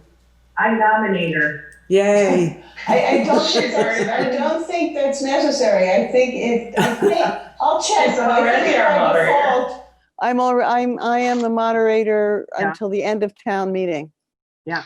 I've Okay. been elected for the year. You are it. But So we nominate you again. Help us. I don't have to get signatures this time. That's also, you do know that, I don't know who's running for reelection, but you just have to you have to submit your consent form. That's it? Right, because the legislature said that it's too dangerous to go and ask for signatures Yeah. on a petition. That makes it much easier. Doesn't it? So I'm glad you're thinking about it. I know you're working hard on the budget. And that's the other thing is that maybe there'll be people who watch this or are watching this now who are concerned about the budget. This would be their chance to come to your next budget meeting remotely and try to influence what you do. I know from my own experience, there's tremendous influence among those who go to your meetings and tell you what they're thinking. But we have, don't we have it on Zoom, Juanetta? It's posted until the end of the end of December, the same meeting ID and code. No, the budget meetings. They're on Zoom? They're on The Zoom. same? Yeah, all the, so people who are concerned about the budget should show up Right. on your screens in the next Right. Monday nights and I just want to let you know, Deborah, that Carol, town clerk, Doris, the lister, Melissa, the treasurer, Juanetta, the administrative assistant, are working really hard together to support each other and to get this work done. They've been sitting here with calendars, setting dates by when everything in order has to be presented either to us or to mail the town report to the printer, to when to have it back, when to call for an informational meeting. They are really on top of everything and working very well together here. And that's great, and it's terrific teamwork, and I know the budget itself is a lot of hard work, and sticking to all the deadlines is critical for keeping everything legal. And you guys are awesome. So. Well, they are. Thank The you. people who work here are really amazing in how they're taking this so seriously and That's great. and working very well together. And staying healthy. Yeah, you too. Thank you. Say hi to Okay, thank you. I'm gonna sign off. Okay, say hi to All the right. health officer. Bye. Hi, Dad. Bye-bye. Okay. I need to stand up and stretch. I'm like, ugh. I'm sorry, but I've been sitting too long. Okay, so if you want to discuss 4 Court Street for a minute, Are we doing that in an executive session? Well, I would think we should. yeah, but we're missing one person here. So, I mean, Mike's absent. I'd like to be able to talk about it and see where everybody's at. Okay. We can't do an executive session if we aren't all here. We can't do it over Zoom. Yeah, we're not doing it on Zoom. If you want to have, Okay, good idea, good thought, Chris. so if you want to have a special meeting this week about it, or you want to make a recommendation, Shelley?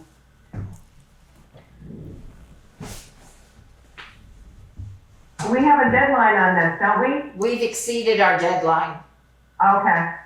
Is there pressure coming from anywhere? No, Okay. not at all.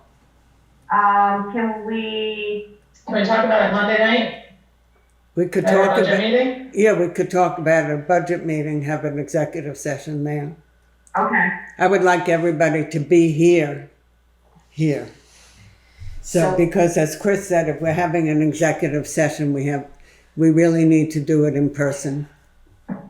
So on the agenda, it would be an executive session discussing this. Yeah, And then, And then go into budget meeting. yeah, okay, okay. So we'll do, okay, thank you. We'll do that, Sounds good. okay. all right. Is there a decision tonight about the Australian, whether we're going to proceed, or you're No, you're we're not gonna- thinking about making a decision yet? We have time on the 21st, we should make the decision Okay. with everybody, okay? 21st of, December, that's the last select board meeting of the year. It's Oh, amazing. wow. Time flies when we're having fun, that's all I can tell you. exactly. Oh, my goodness. I know, All right, so now you're up to correspondence. yeah. Okay, we have correspondence. And, It's right there on top, yeah. okay. This is a letter, well, it's an email that's, I'm gonna stand up if you don't mind, because my back. It's an email that a person named Kate Gehring has been in contact through a few emails with Juanetta. And the subject, I think you have a copy of it? I don't, I don't. You don't? no, It should have been attached to your Friday's email. I printed out those extras that came from the state and payroll. Yeah, but this would have been just in your correspondence on your email that I didn't make it a copy in your packet, but it should have been still attached to your email. Attachment, it's attachment. Anyway, I'll read it out loud because I Okay, thank you. Okay. It says, "Hi, Juanetta." Oh, and it's sent on Tuesday, December 1st. "Hi, Juanetta. I hope you had a happy and relaxing Thanksgiving. I wanted to follow up on our earlier conversation, the October 19th Select Board meeting, and the request on behalf of the West River Valley Mutual Aid that the Select Board holds meetings or make them accessible by Zoom. We'd also like to make sure that the information can be posted online as well as at the in-person locations where the agenda is posted. Is the login information always the same? COVID-related precautions are keeping many people at home now, but Zoom also makes it possible for people to attend and participate who otherwise are limited by young kids at home or transportation needs. This seems like a good reason in itself, but I also think it's also necessary to comply with the open meeting law. Is there anything that the WRVMA or any of individually can do to help this make it happen?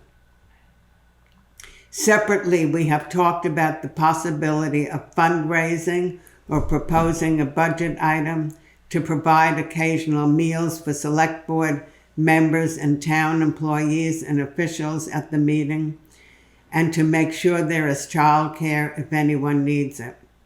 I know these are not possible with COVID limitations, but we're thinking ahead for when it is possible to meet in person, share meals, bring kids, etc.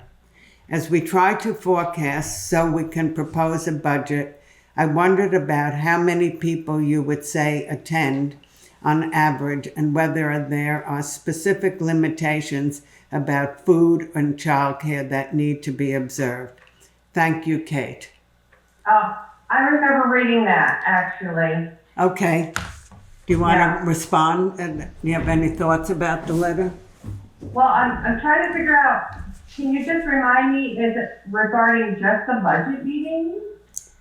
I'm not clear about what she's writing, I have to say. Okay.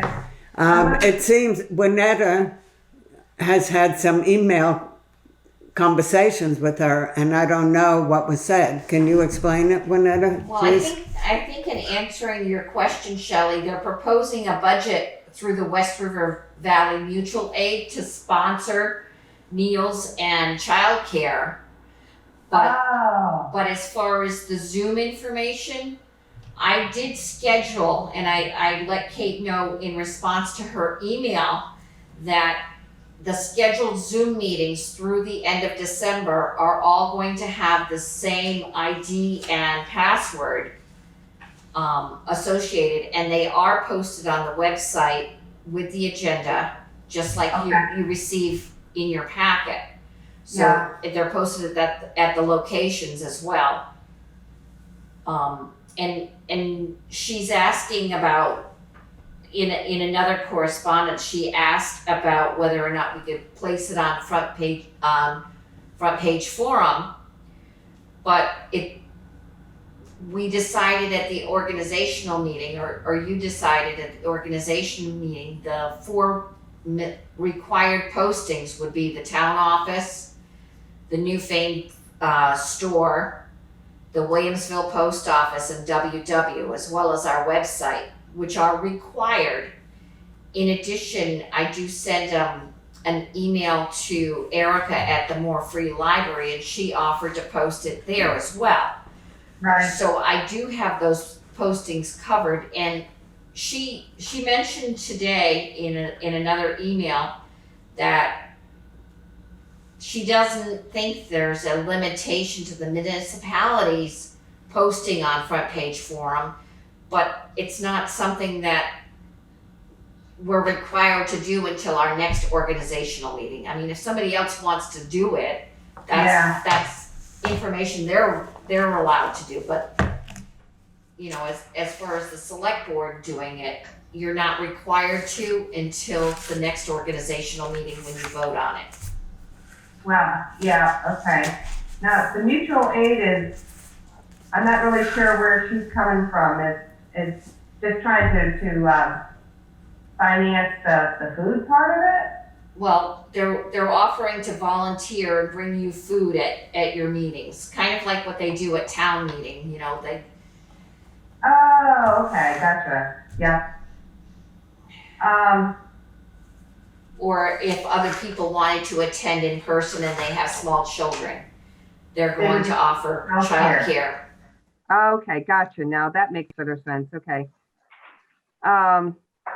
Well, I think it's great that there's that option, but I think right now we're pretty stuck on the Zoom meeting and not being able to, you know, break bread together or, you know, necessarily bring kids, you know, we're limited, we can't do that.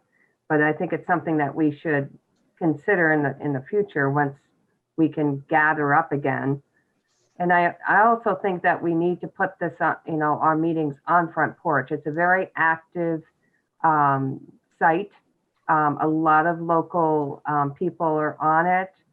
And my other recommendation is that when we get our agenda, I know the link is on there, but a lot of people aren't really savvy, you know, computer savvy.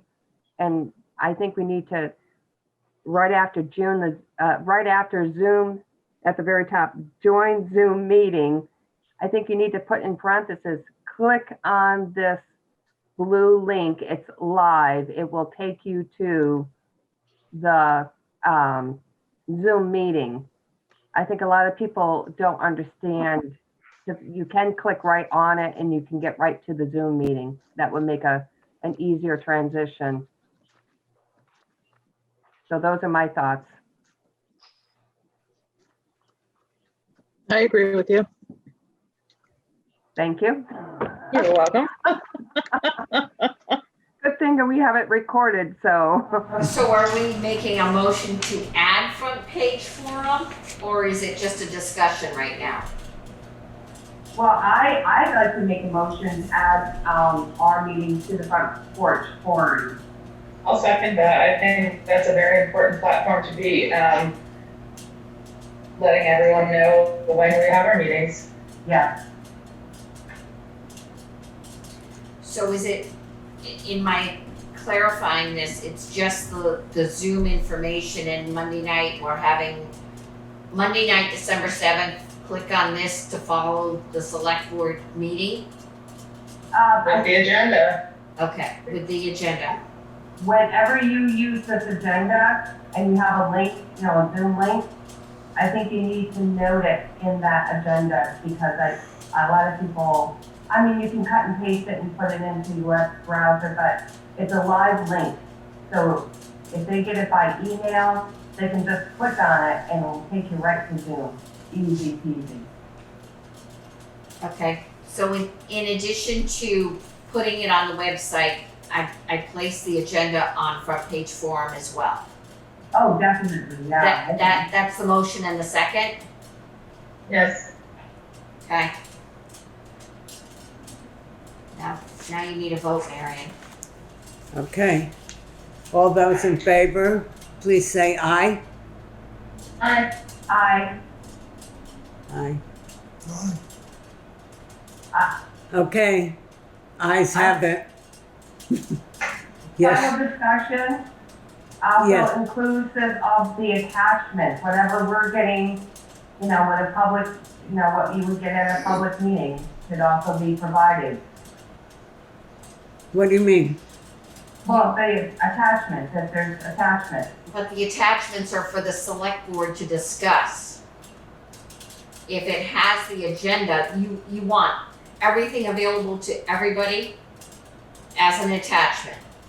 Well, I would say whatever you post at all of the locations is the same thing that you post on Front Porch Forum. Which is only the agenda, and then I post the minutes 5 days Okay, later. I got it. And then afterwards, they're available for public review. Right, at well, the office anybody who or wants to online, watch, right? yeah, Right. anybody who wants to watch the meetings can go on TV, online, on, you know, like it's been done for years. Right. Yeah, but the attachments should be available for them to view. I don't think so. I I don't agree with disagree. you, Shelley. That's a lot. I disagree.